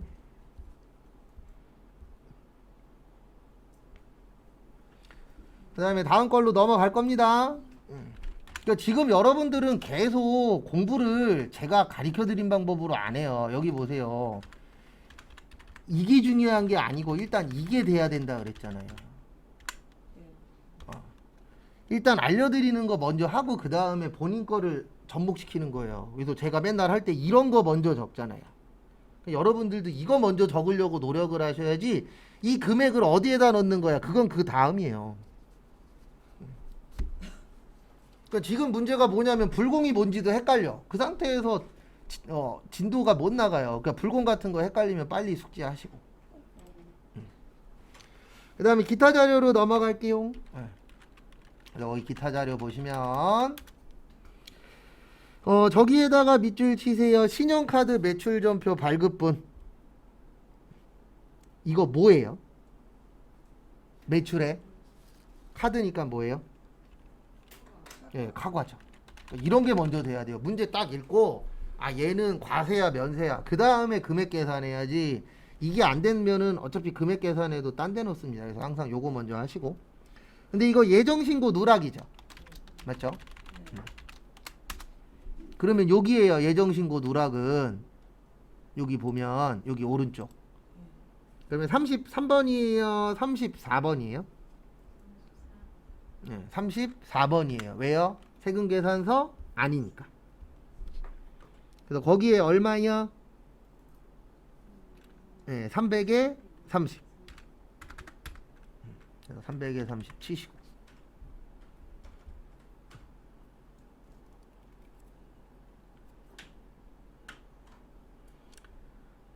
그 다음에 저기에다가 밑줄 좀 쳐주세요.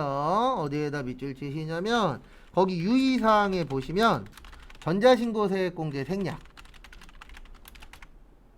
우리 전자신고세액공제 얼마라 그랬죠? 네, 10,000원이라 그랬습니다. 그래서 만약에 전자신고세액공제 해라 그러면 10,000원 넣어주셔야 돼요. 근데 지금은 넣을 필요 있다 없다? 없다. 근데 문제는 가산세 계산해야 됩니다. 가산세 몇 개요? 하나, 2개요. 두 개. 네. 신고불성실하고 납부지요. 그리고 얘네들은 무조건 세트예요. 이거는 외우셔도 돼요. 신고 나오면 무조건 납부지연은 세트예요. 얘네 둘이는 세트입니다. 무조건. 그래서 둘 중에 하나만 했어. 그러면 그 문제는 무조건 틀린 거예요. 왜냐면 신고를 잘못했으니까 납부도 잘못했다. 이렇게 나와요. 저희 시험. 그래서 그거는 숙지하고 계셔도 지장 없습니다. 그래서 참고하시고요.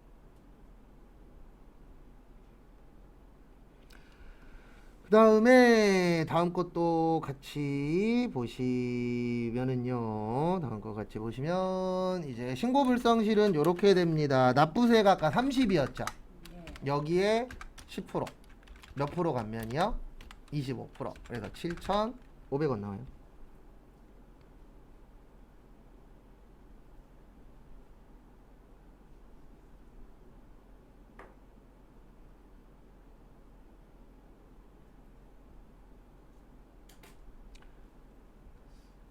그 다음에 납부지연은 이렇게 됩니다. 이거는 계산 안 하셔도 돼요. 이건 자동 계산으로 하세요. 무슨 계산으로 하시라고요? 자동 계산. 왜 자동 계산 하시면 되죠? 날짜로 나왔잖아요. 날짜로 나왔을 때는 자동 계산으로 하시는 게 편합니다.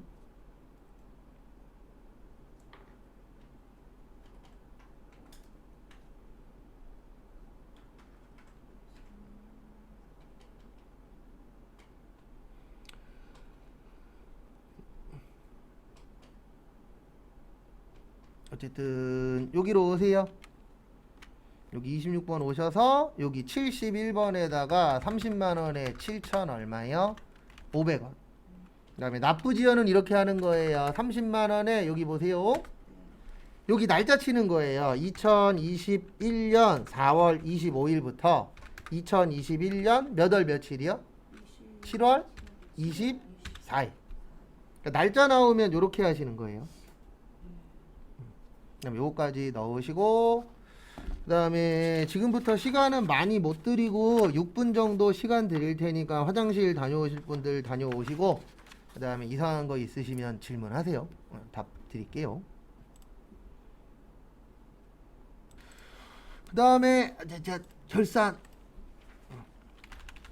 1번 수동, 2번도 수동, 3번도 수동, 4번 자동, 5번 자동.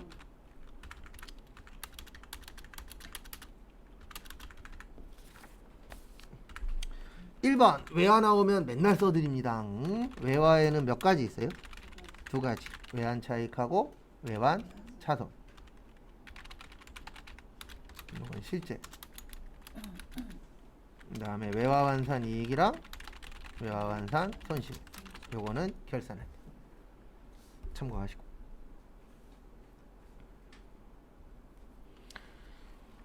그래서 거기 보시면은요. 저기에다 밑줄 치세요. 외화장기 차입금. 외화장기 차입금은 자산이에요, 부채예요? 부채죠. 그 다음에 원래 얼마였어요? 네, 20만 달러 곱하기 1,200원. 그러면 2억 4천이었어요. 근데 환율이 얼마가 됐죠? 1,050원이 됐죠. 그래도 꼭 계산기 갖고 가셔야 돼요, 시험 보실 때. 그러면 2억 1천만 원이 돼요. 올랐어요? 떨어졌어요? 떨어졌어요. 떨어졌으면 부채 증가해요, 감소해요? 감소해요. 부채 감소 어느 변이요? 차변. 그래서 외화 장기 차입금 3천 뉴욕. 차입금엔 꼭 거래처 쓰셔야 돼요, 대여금하고. 그 다음에 대변에 어느 변이요? 대변. 좋아요, 나빠요? 좋아요. 뭐가 떨어져서요? 부채가 떨어져서.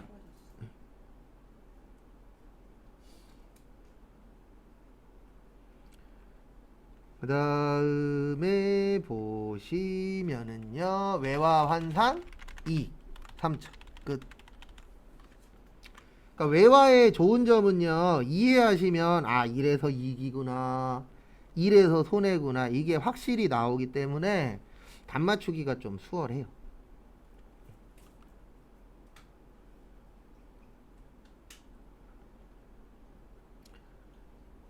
그 다음에 다음 것도 보시면은요, 2번 저기에다 밑줄 치세요. 이자 비용. 그리고 4월 달에다 밑줄 치시고 월할 상각에다 밑줄 치세요. 대출 얼마 받았죠? 2억 받았죠? 연이자율 몇 프로예요? 2.4. 네, 2.4예요. 근데 이게 연이자입니다. 우리는 4월 달에 빌렸어요. 그러면 1년은 몇 개월? 12개월. 네, 12개월. 그 월할 상각이 이거 하란 얘기예요. 12분의 몇? 9. 그래서 4, 5, 6, 7, 8, 9, 10, 11, 12에서 몇이요? 9. 요거 하란 얘기예요. 12분의 몇이요? 9.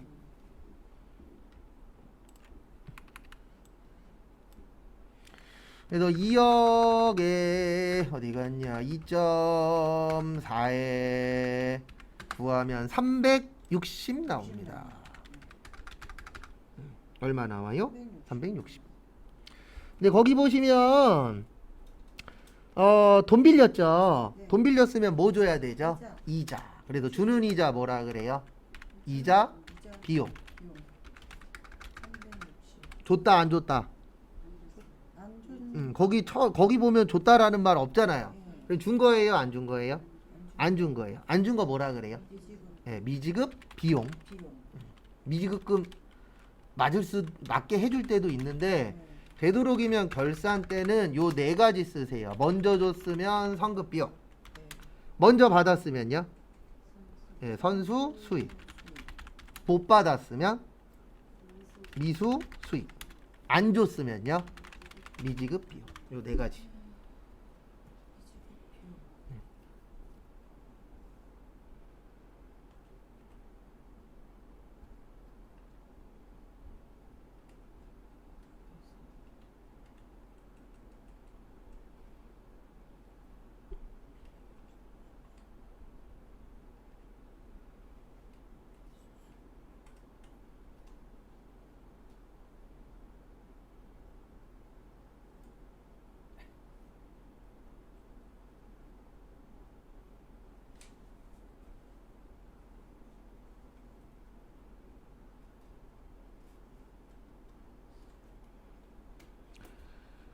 그 다음에 보시면은요, 다음 거 보시면 3번 저기에다가 밑줄 치세요. 자산으로 회계 처리.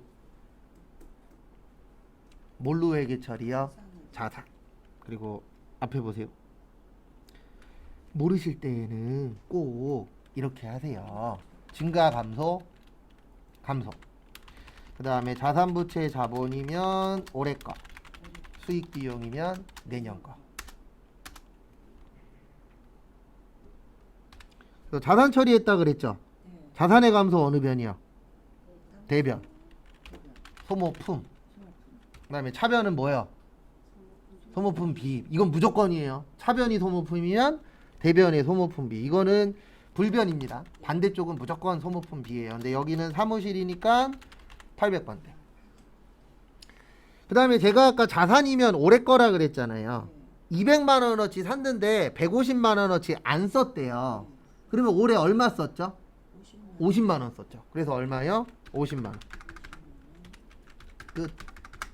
안 되면 이걸로라도 연습하세요. 왜냐면 일단 시험이 급하잖아요. 근데 일단 맞춰야 공부도 재밌으니까. 본진자 자산은 제 자본에 대한 금액은 당기고 수익 비용일 때는 내년 거.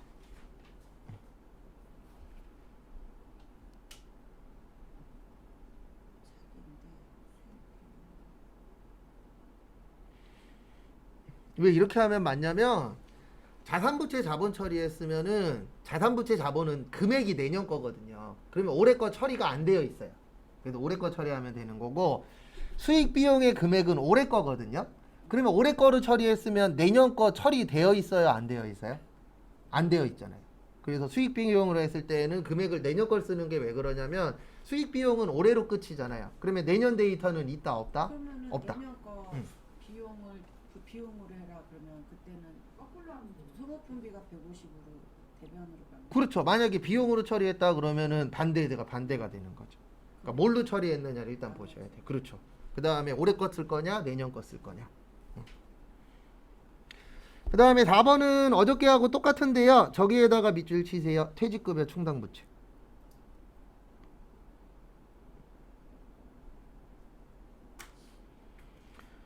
그래서 퇴직급여 무슨 부채요?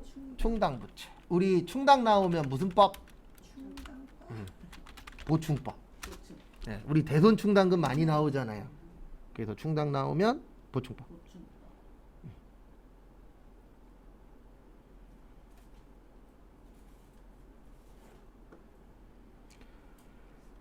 그 다음에 같이 보시면 공장은 3200에서 1800이니까 얼마 부족하죠? 1400. 사무직은 1800인데 700이니까 얼마 부족하죠? 1100. 그래서 요거는 같이 넣을 겁니다.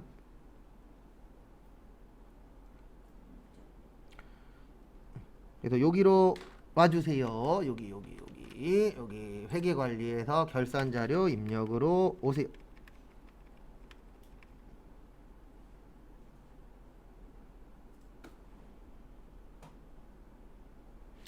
그래서 결산자료 입력 눌러 주시고요. 그 다음에 몇 월에서 몇 월이요? 1월에서 12월. 컨트롤 F. 퇴직 치세요. 다 치실 필요 없어요. 다 치는 게 오히려 더 못 찾을 수 있어요. 그래서 뭐만 치시라고요? 퇴직. 그 다음에 엔터 한번 치시면 여기 퇴직으로 와요. 퇴직급여 무슨 액? 1200. 그 앞에 몇 번대예요? 500번 500번 대면 공장이에요, 사무실이에요? 공장. 아까 얼마 부족했죠? 1400 네, 1400 치세요. 그리고 꼭 엔터 꼭 치세요. 네.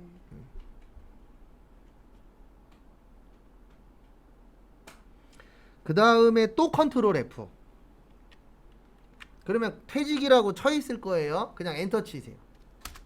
그래서 얘를 찾는 거예요. 퇴직급여 1200을. 그리고 얘는 연금이에요. 이거랑 헷갈리시면 안 돼요. 예. 우린 연금이 아니고 지금 퇴직급여를 넣는 거잖아요. 요 앞에 몇 번대예요? 800번대. 아까 얼마 부족했죠? 네, 1100. 그래서 여기에다 얼마 치세요? 1100. 그러면 4번 끝. 이 정도는 할 수 있잖아요. 연습 두세 번만 하면. 왜냐면 금액만 바뀌지 내용은 똑같아요. 그 다음에 5번은 외우세요. 법인세 나오면 어떻게 하라 그랬죠? 제일 밑으로 내리세요. 근데 이게 왜 제일 밑에 있냐면 우리가 회계 처리하는 이유 중에 하나가 세금 내려고 하는 거거든요. 그러면 세금 그 회계가 마무리가 돼야 세금 얼마 낸다 이게 나오기 때문에 대부분 세금 관련된 건 아래쪽에 있어요. 그래서 밑으로 내리셔서 어떻게 하라 그랬죠? 일단 여기 앞에 얼마 써 있어요? 예, 그래서 600을 그대로 치세요. 옆에다가 요건 외우세요. 단순하게 600 그대로 치시고 그 다음에 거기 유인물 보시면 법인세 얼마라고 되어 있어요? 유인물의 법인세 법인세 1600. 예, 1650이라고 되어 있죠. 저희 좀 전에 얼마 입력했죠? 그러면 1650에서 600 빼면 얼마예요? 950. 아니죠. 1050. 1050. 예, 얼마라고요? 1050. 1050 밑에다 치세요. 그리고 엔터 꼭 치세요. 엔터 안 치면 금액 안 바뀌어요. 그러면 여기 위에 얼마라고 뜨죠? 1650이라고 뜨면 된 거예요. 네. 그러니까 요건 외우세요. 제일 밑으로 내려와서 선납세금 그대로 치고 그 다음에 법인세에서 선납세금 뺀 나머지만 밑에 넣으시면 돼요. 왜냐면 여기 써 있잖아요. 추가. 그래서 얼마 더 추가하면 돼요? 1050만원. 그 다음에 마지막으로 꼭 누르셔야 되는 거. 무슨 추가? 전표 추가. 이거 안 누르면 빵점 돼요. 선납세 원천 징수세 70만 원. 70만원 530에 70 더해서 600. 네. 아까 저 600 넣었잖아요. 그거 합친 거예요. 네. 그 다음에 마지막에 꼭 무슨 추가요? 전표 추가. 요거 꼭 눌러주세요.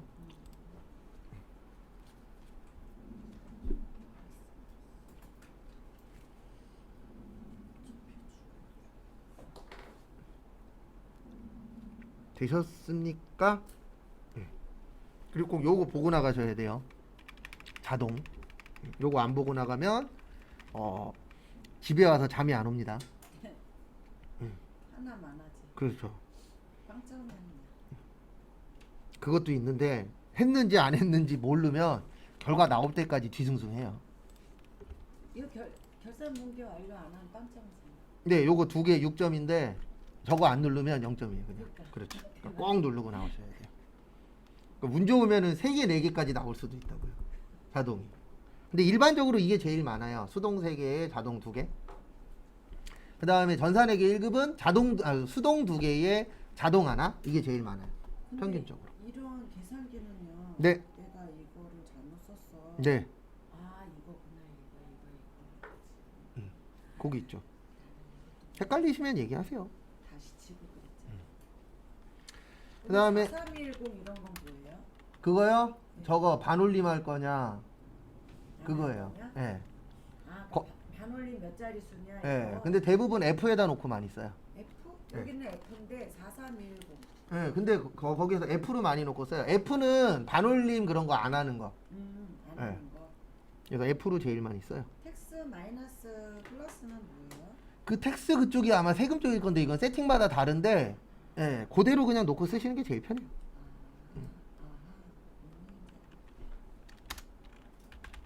그 다음에 연말정산하러 가되겠습니다. 원천징수. 일단 여기로 들어오세요. 원천징수에서 급여자료. 그래서 문제 5번이 자신 있어. 그러면 시험장 들어가자마자 문제 5번 먼저 푸세요. 괜찮아요. 원천징수. 네, 원천징수를 먼저 해도 지장 없어요. 왜냐면 앞에 거랑 아무 상관이 없어요. 그 다음에 이 급여자료 입력의 핵심은 여기입니다. 네, 아까 다들 잘 하셨는데 수당공제가 핵심이에요. 그래서 수당공제. 그래서 수당공제 누르시고 그 다음에 꼭 지문 끝까지 다 읽고 나서 하세요. 문제 푸실 때. 그래서 일단 거기 보시면 기본급 있죠? 여. 상여 있어요? 없죠? 부. 직책 있어요? 여. 네. 직책 여. 있어요? 자격수당. 아 이건 자격수당이잖아요. 직책수당. 아, 없으니까 부. 월차 있나요? 없죠. 없으니까 부. 식대는 있는데 밑에 꼭 읽으셔야 돼요. 당사는 현물 식사를 제공한다 안 한다? 안 한다. 그래서 여. 할 수 없대. 안 바뀌어요 이제.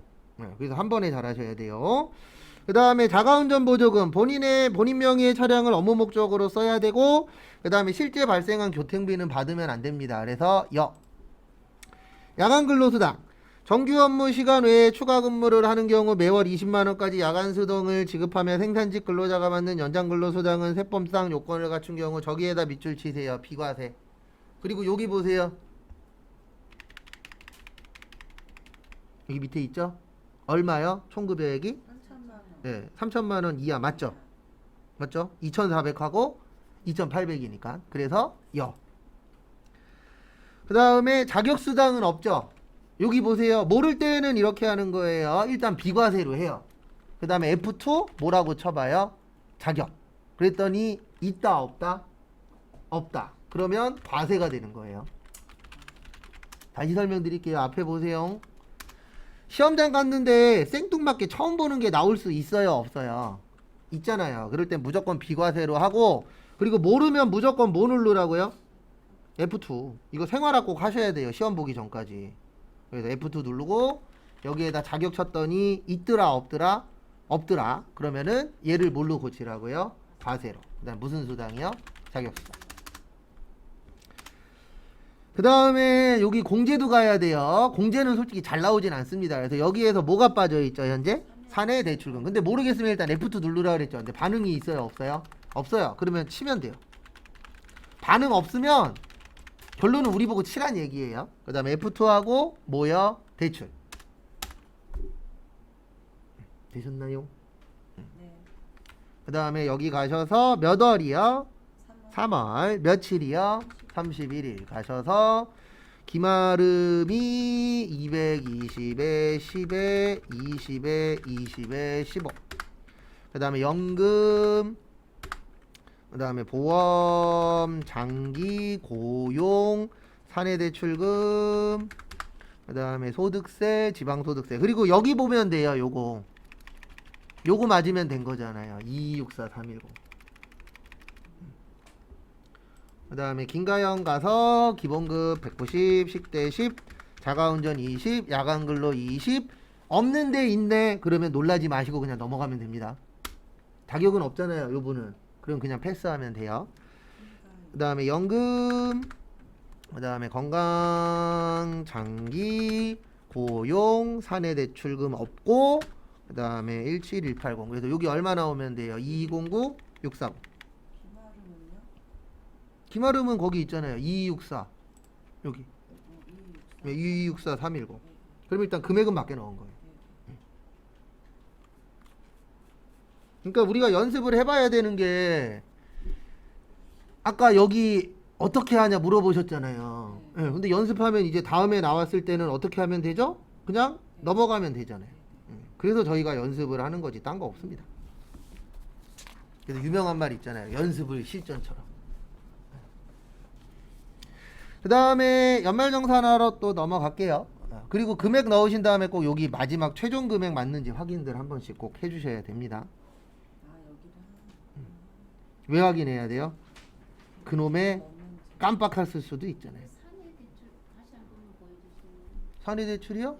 네. 여기 어떻게 여기 사내대출. 거기 있었어요. 아니요 밑에다 넣은 거예요. 밑에 넣으면 위로 올라가요 자동으로. 입력을 해야 돼. 근데 입력해야죠. 없으니까. 우선 항목으로 들어가야 되나요? 우선 항목이 아니요 거기 써 있어요. 지문 제일 밑에 가장 마지막에 써 있잖아요. 뭐라고 써 있어요? 대출. 대출이라고. 네, 거기 써 있어요. 유명해. 찾으셨어요? 못 찾으셨어요? 이거 얘기하세요. 하는 사람이 잘하겠다. 어떤 거요?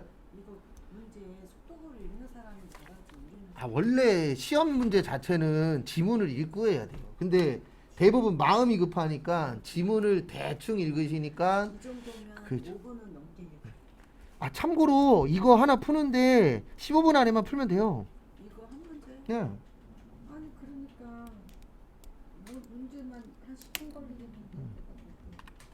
이제 그 제가 맨날 얘기하잖아요. 우리의 문제는 딱 하나라고, 연습 부족. 근데 연습할 시간이 없는 분들 있어요. 저도 알아요. 근데 제가 인정해줘봤자 뭐 하겠습니까? 시험장 가면은 다 동일한 거. 아니 근데 이게 꼭 내가 이거를 어릴 때 나 이걸로 내 장래를 어떻게 하겠어 그러면은 불이 나게 하긴도 인정하고 솔직히 이걸로 할지 안 할지 모르는데 몇 달을 하루 종일 집에서 남들 저기 밥도 먹어야지 뭐도 해야 되는데 하면은 좀 이상한 것 같아갖고 근데 그 얘기가 정답이에요. 그러니까 다- 내가 이제 이거 아니면은 어. 할 게 없어. 그런 그냥 사람들. 여유롭게 그렇죠. 하는 거지 뭘 희생하면서 이거 공부해 그래서 합격률이 제일 높은 나이대가 전체적인 시험 보면 30대 중후반에서 40대 초중반이 합격률은 제일 높아요. 제일 간절하니까 네. 그 나이가 그리고 합격률 은근 낮은 나이가 20대 초반. 우리가 터닝포인트하기는 애매하긴 하죠. 선생님 늦었지. 넣었는데 이게 안 맞아요. 여기도 입력을 하라고 했잖아요. 아니요, 여기 아니고 공제요. 거기 제일 밑에다. 아, 이 밑에다 네. 여기다가 지금. 그렇죠, 거기다가. 음. 왜냐면 여기가 소득이고 수당이고 여기가 공제. 공제. 그러니까 소득세 쪽에 있는 건 공제예요. 여기 밑에 써 있죠. 공제. 그럼 해결되셨죠? 네. 그런 건 물어보세요. 왜냐면 이런 거 잘 안 나와요. 저희 공제 거의 한 번인가 두 번밖에 안 넣어봤어요. 워낙에 시험에. 나오면 되지. 예. 이거 어디다 넣어야 되지? 그러니까 시험은 그냥. 제가 매번 얘기하지만 그냥 나오던 거 나오는 게 제일 그러면은 맞다요. 넣고 안 하면 되지. 그렇잖아. 이거 안 넣어도 되잖아. 안 넣으면은 저희 감점인데요. 그러니까 감점되는 아, 거지. 여기만 감점되다고? 그럼 한 1, 2점 감점돼 갔지. 이럴 수도 있잖아요. 건들다가 찾을지. 어? 이게 6점밖에 안 되니까. 응. 이거 전체 다 3점밖에 안 되는 거 아니에요? 김 아름이 게 없어지겠지만. 그렇겠죠. 그럴 수도 있겠지. 응. 근데 이거 진짜 모르는데 잘못 넣었다가 그렇죠. 더 일이 큰 좀 더 큰 빨리 불상사가 싫으시다 그것이죠. 내 네. 말이. 그러면 거기에 공제가 왜냐면- 넣고 여기 와서는 입력을 안 해요. 그 금액을. 어느 금액이요? 금액 넣어야죠. 거기다 같이 35만. 네, 그거 넣어야죠. 근데 그 앞에 기본급에 와서 넣어요? 아니요. 여기 보세요. 이게 왜 나와? 수당공제 들어가서 공제 등록 들어가서 음, 넣고 여기 있잖아요.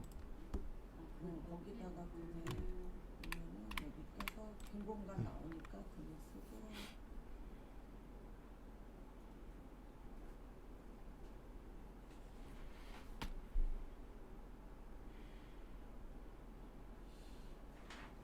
무조건 아니면은 지우고 써야 되는구나.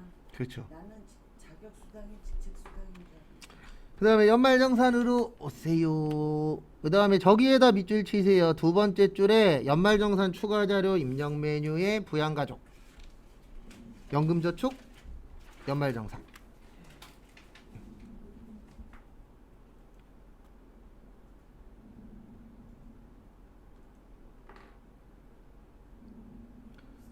그래서 여기 보세요. 연말정산 들어오시고 그 다음에 몇 번이요? 박세무가 네, 박백 3번 3번. 그 다음에 일단 여기로 오세요. 여기 부양가족.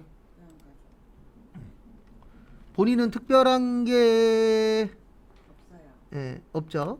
그 다음에 총급여 5,600이니까 저거 넣으시면 안 돼요. 부녀자.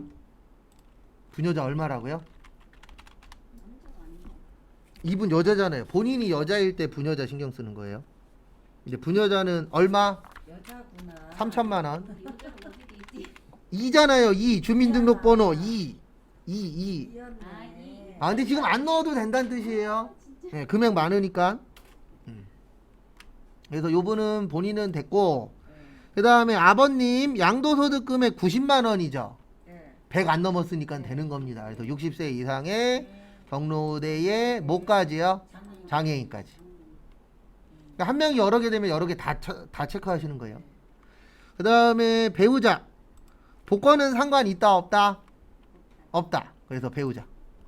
여기다 직접 입력해도 돼요? 어디에다가요? 아, 직접 입력하신다라는 게 번호를 넣는 거예요.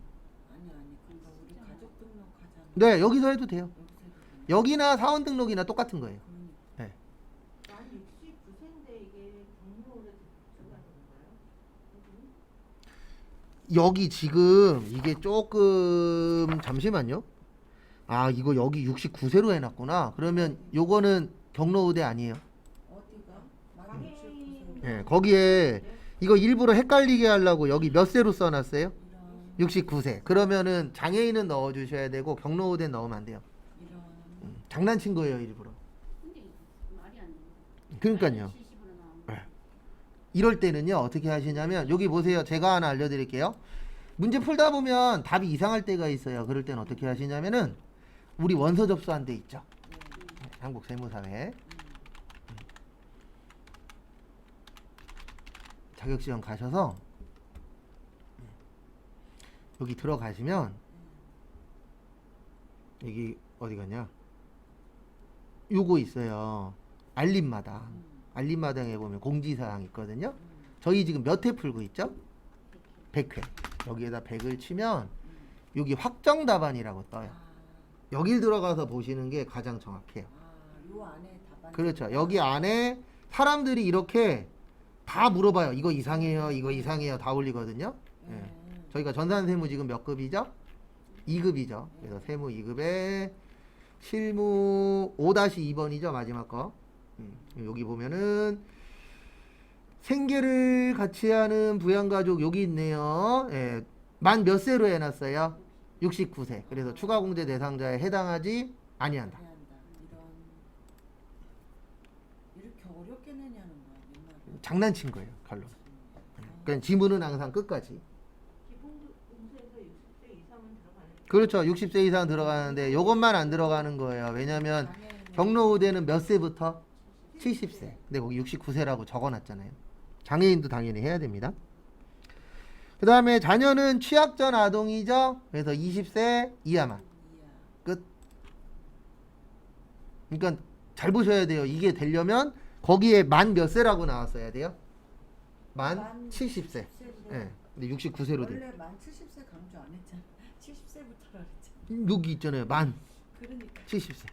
그냥 70이 아니고 만 70세. 예, 여기 밑에 써 있어요. 만 70세. 맞죠. 예, 만 70세. 이런 그러니까 이거 내신 분이 잔머리 굴린 거예요. 경로우대 치니까 예. 아니 경로우대 여기 누르면 밑에 떠요. 네, 예. 그러니까요. 그러니까 시험 문제 낼 때 이렇게 좀 잔잔하게 하시는 분이 있어요. 눈을 굴려요. 그렇죠. 나쁜 놈이에요. 예. 우리 떨어뜨려갖고 자기한테 아 맞다 돈 들어오는구나. 그러니까 시험지 계속 그렇죠. 이렇게 보나 봐라. 1월, 내년 1월부터 12월까지 그 중간에 상황이 되면 그 공제가 된다는 얘기죠. 그 안에. 예, 그 당해 연도까지만. 예. 그리고 내년부터는 안 되는 거고요. 그리고 만약에 올해 장애 치유됐다 그러면 올해까지는 장애인이에요. 사망했다 그러면 올해까지는 공제되는 거고요. 1월에 들어가서 그렇죠. 그리고 나머지는 다 12월 31일이에요. 그래서 예전 시험 문제 이거 나온 적 있어요. 12월 29일 이혼했다. 그럼 배우자 없는 거예요. 11월 29일에 이혼하면 네, 이혼하면 없는 거예요. 왜냐면 사망하고 장애 치유 빼고요. 얘네들 빼고는 이날 기준이에요. 12월 31일 기준이기 때문에 12월 29일 날 이혼했다. 그러면 배우자는 없는 거예요. 빼야 돼. 그렇죠. 배우자는 부예요. 지금 이것도 마찬가지예요. 31일 이혼 날짜가 그렇죠. 31일 날 이혼했으면 없는 거죠. 근데 어차피 네. 너도 안 들어올 거야. 아니죠. 우리가 거기에서 넣을 거냐 말 거냐를 정해줘야 되잖아요. 그러니까 부르잡으란 얘기죠. 결론. 그리고 그 기간이 1년인데 1년 기간 동안 산 기간 당해 연도에 산 기간은 공제를 아예 배제를 한다는 안 얘기예요. 네, 아예 배제예요. 아예 안 근데 돼요. 모르고 넣었어. 모르고 넣었으면 국가에서 이제 잡아갖고 나중에 연락 오죠. 응. 너 이거 잘못했으니까 세금 더 내놔. 더 그렇죠. 내놔. 그렇게 되는 거예요. 뱉어내. 그러니까 우리가 실수해갖고 잘못 넣을 수 있잖아요. 그러면 세무서에서 연락 와요. 이거 잘못했는데 소명하시라고. 근데 내가 소명을 못했어. 그러면 잘못된 거에 대해서 가산세까지 해서 세금을 더 내셔야 돼요. 사망하고 장애 연도는 도해 안에 몇 개월이라도 이 사람 그렇죠. 1월 1일이라도 1월 1일 날 돌아가셨으면 그 당해연도까지 공제되는 거예요. 1월 1일이면 그렇죠. 1월 1일 날 돌아가셨으면 올해까지는 공제가 됩니다. 기관상으로는 저는 24시간. 뭐 상관없어요. 아니 예. 그거 쓴 게 있으면은 공제고 안 쓰면 안 되는 거니까 이래도 상관없다는 그렇죠. 얘기지. 어차피. 이혼은 뭐이라 이러지? 그렇죠. 이혼은 그래서 시험 문제가 이렇게 나온 적도 있었어요. 이혼 소송 중이다. 그럼 배우자는 있는 거예요. 아직 이혼 안 했으니까. 아니 그러니까 이게 뭐냐면 이혼 법원 관계 중요한 게 아니라 그렇죠. 확정이 났냐가 그렇지. 중요한 거죠. 그렇죠. 한 달인가 어느 기간 안에 이걸 넣어서 보내잖아. 그걸 얘기하는 거죠. 그렇죠. 그렇지. 그래서 그 마무리가 돼야 배우자가 없는 거고 소송 중이래. 그러면 법적으로는 아직 잘못하면 법원 갔어. 12월 30날. 그래서 안 넣으면 안 되잖아. 그렇죠. 아직 확정된 게 아니니까. 그러니까. 그리고 아시잖아요. 바로 때리는 건 아닌 거. 일반적으로 한 달 동안의 그 기간 주잖아요. 그때까지도 아니면 헤어지십시오. 근데 올해는 어쨌든 법원 앞에서 뭐를 좀 팔아야 될 것 같은데 뭘 팔아? 껌이라도 좀 아 올해 이혼율이 많아서 이혼율이 높아질 거니까. 못 살아 진짜. 차라리 꽃을 팔어. 이혼하지 말고. 둘이서 이렇게 버는데 내가 소득이 3천만 원이 못 되면 내가 그냥 연말공산 아니요, 그거는 아니고요. 일단 500이 넘으면 무조건 따로따로 신고하는 거고, 그 다음에 최근에 부녀자요. 부녀는 이제 기본적으로 3천만 원인데 이게 원래는 월급 3천이 아니에요. 월급으로 치면 한 4,200 정도 돼요. 한 4천만 원 전후. 그렇죠. 같이 부부가 벌어도 분야로 들어갈 수 있다는 얘기예요? 그렇죠. 그거보다 적으면. 그러니까 그렇죠. 예, 부녀자가 되는 거고, 그 다음에 높으면 안 되는 거고. 예. 아니 어차피 따로 신고해요. 500만 원 넘으면. 예, 500 넘으면 따로 없는 따로. 여성은 그 세대주이면서 부양가족일 때는 3천만 원 거기도 포함돼요. 그렇죠. 그건 무조건 3천이에요. 기본값이. 이거는 무조건은 예. 저기 남편이 혼자 벌고 혼자 저기 할 경우에는 한부모 가정에서 무조건 들어가야 되는 거예요? 아니죠. 그거는 부부가 없을 때고요. 부부가 없을 그거는 때 금액으로 보는 게 아니에요. 그러니까요. 이거는 이혼을 해서 없을 때고. 그렇죠. 없을 때고. 이 사람 둘이서 맞벌이에. 그렇죠. 그럴 경우에는 한부모. 그렇죠. 예. 그 상황을 되게 잘 봐야 돼요. 디테일하게. 왜냐하면 상황에 따라서 답이 오락가락하기 때문에. 그렇죠. 그래서 박세무 돼요. 네. 김영호는요? 김영호 배우자? 네. 배우자 되잖아. 되죠. 예. 그래서 둘 다 돼요. 그래서 보험료에 얼마 넣으세요? 언니? 네. 두 개 더해서 160. 160. 네. 그래서 여기 보험료 가셔서 얼마요? 160. 그 다음에 의료비는 돈 벌어도 다 됩니다. 근데 어차피 여기는 돈 버는 사람이 저기 없으셔서. 질병치료 돼요? 안 돼요? 돼요. 근데 해외는 돼요? 안 돼요? 안 돼요. 그래서 박세일님은 580. 김영호 안 돼요. 무슨 목적이라? 네, 의료 목적. 의료 목적이 아니고 미용 목적 안 돼요. 의료 목적만 됩니다. 그래서 의료비는 여기에다 넣어야 되죠. 부양가죠. 그래서 F2 일단 국세청자. 이거 죄송한데 여기 보시면 아직 2021년도 거라 순서가 조금 달라요. 네. 그 다음에 이름은 누구예요? 박세일. 박세일. 그 다음에 금액은 얼마예요? 580. 그 다음에 실손이 있으면 실손 넣으시고. 근데 지금은 없으니까 끝.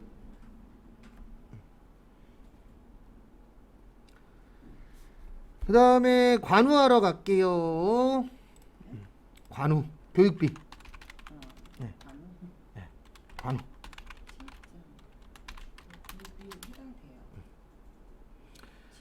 그래서 보시면 관우 되죠? 예. 그 다음에 위 금액에는 저기에다 밑줄 치세요. 별도의 무슨 비요? 급식비. 급식비 될까요? 안 될까요? 예. 급식비 얼마 있죠? 20만 원 있죠? 급식비 돼요. 네. 어디다 놔야 돼요? 같이 넣으면 돼요. 교육비에다가? 네. 아, 그래서 110만 원 넣는 겁니다. 교육비. 네. 그 다음에 박세일님은 사회복지시설 특수교육비죠? 네. 근데 거기 보시면은 이분 양도소득 90이고 올해 뭐 하셨죠? 돌아가시기는 하셨죠. 네. 근데 이분 어디에다 넣으세요? 장애인 쪽에다. 네, 거기에다 넣으시면 됩니다. 그래서 박세일링. 그래서 부모님은 뭐만 된다고요? 네, 장애인 교육비만 돼요. 그래서 박세일님도 된다. 그래서 이렇게 넣는 겁니다. 여기 교육비 가셔서 취약전 아동에다가 110. 그래서 급식비도 돼요. 네. 근데 요즘 뭐 일반적인 초중고는 요즘 급식비 안 내죠. 네, 무상급식이니까. 그다음에 장애인 특수교육비 얼마요? 네, 360만 원. 그러니까 요런 거 하나하나가 좀 짜증나요. 그다음에 김영호님 종교단체 됩니다. 그래서 여기 기부금 가셔서 종교단체에다 얼마요? 500. 그다음에 이제 제일 짜증나는 거 신용카드. 네, 꼭 이렇게 내요. 신용카드. 사람 헷갈리라고. 좀 편하게 줄 때도 있는데 대부분 이런 식으로 많이 내죠. 근데 여기서는 배우자 자동차 보험 아까 썼는데 보험료 일단 거기 보시면 본인 명인데 일단 대중교통 돼요 안 돼요? 돼요. 부친의 병원비 돼요 안 돼요? 돼요. 이중공제. 예. 우리 이중공제 세 가지 된다 그랬잖아요. 신용카드 의료비, 신용카드 미취학 아동 학원비, 그다음에 마지막으로 신용카드 교복 구입비. 학원비, 그다음에 신용카드 교복 구입비. 그래서 대중교통 되고 부친의 병원비 되고 배우자의 자동차 안 돼요. 왜냐면 보험료에 넣었잖아요. 그리고 신용카드 공제는 안 됩니다. 피부과 병원비 돼요. 왜냐면 의료비는 안 되는데 신용카드는 됩니다. 네. 그래서 결론은 이렇게 계산하시는 거예요. 2920에서 일단은 80 빼고 그 다음에 또 얼마 빼요? 100만원. 네. 그래서 180 빼면 2740. 맞죠? 그래서 얼마가 된다고요? 2740. 그래서 여기로 오세요. 신용카드. 여기에다가 2740. 그 다음에 아까 대중교통 얼마였었죠? 80. 그래서 대중교통에다 얼마예요? 80. 잠시만요. 근데 금액이 맞나? 근데 전통시장 사용권 20만 원. 아니요. 그거는 이따가요. 이따. 잠시만요. 2920에서 80 빼고 100만 원 빼고 그 다음에 100만원 빼면 2740. 잠시만요. 근데 여기 또 하나 또 장난쳤구나. 저기 이렇게 이러면 어렵긴 하겠다. 저기 의료비에 박세일링 거에서 저기에다 밑줄 좀 쳐주세요. 해외 의료비 120. 그것도 빼야 돼요. 그것도 빼야 돼. 네. 왜냐면 해외는 뭐만 된다 그랬어요? 해외는 교육비. 예, 교육비만. 근데 신용카드로 썼잖아요. 네. 그래서 2620이 맞아요. 2,620. 예. 그래서 거기 위에 있는 120도 빼야 됩니다. 왜냐면 해외에서 썼다 그랬잖아요. 우리 해외에서 쓴 건 뭐만 된다고요? 교육비만. 그래서 요거 빼주셔야 돼요.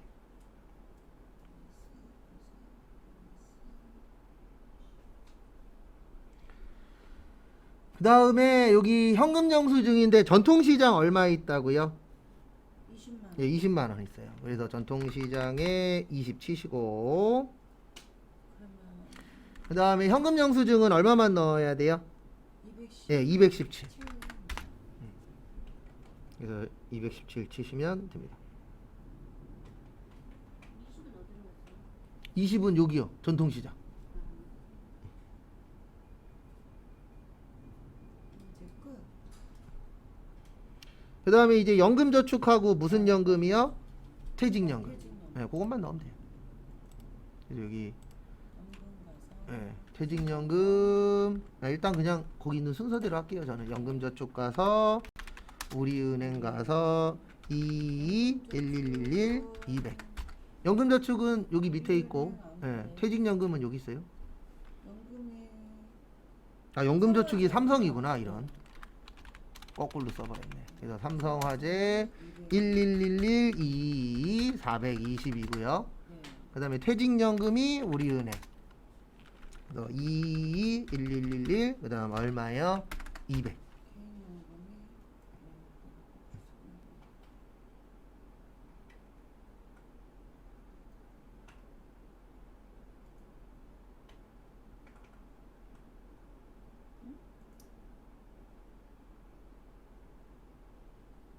이거 잘못 쓴 거 안 지워지죠? 아니요, 여기 위에 삭제. 네. 그래서 네, 현금 영수증 217. 왜냐면 거기 전통시장 포함이라고 돼 있잖아요.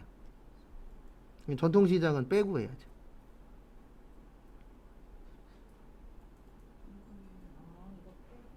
그렇죠. 왜냐면 전통시장은 따로 넣어 주셔야 돼요.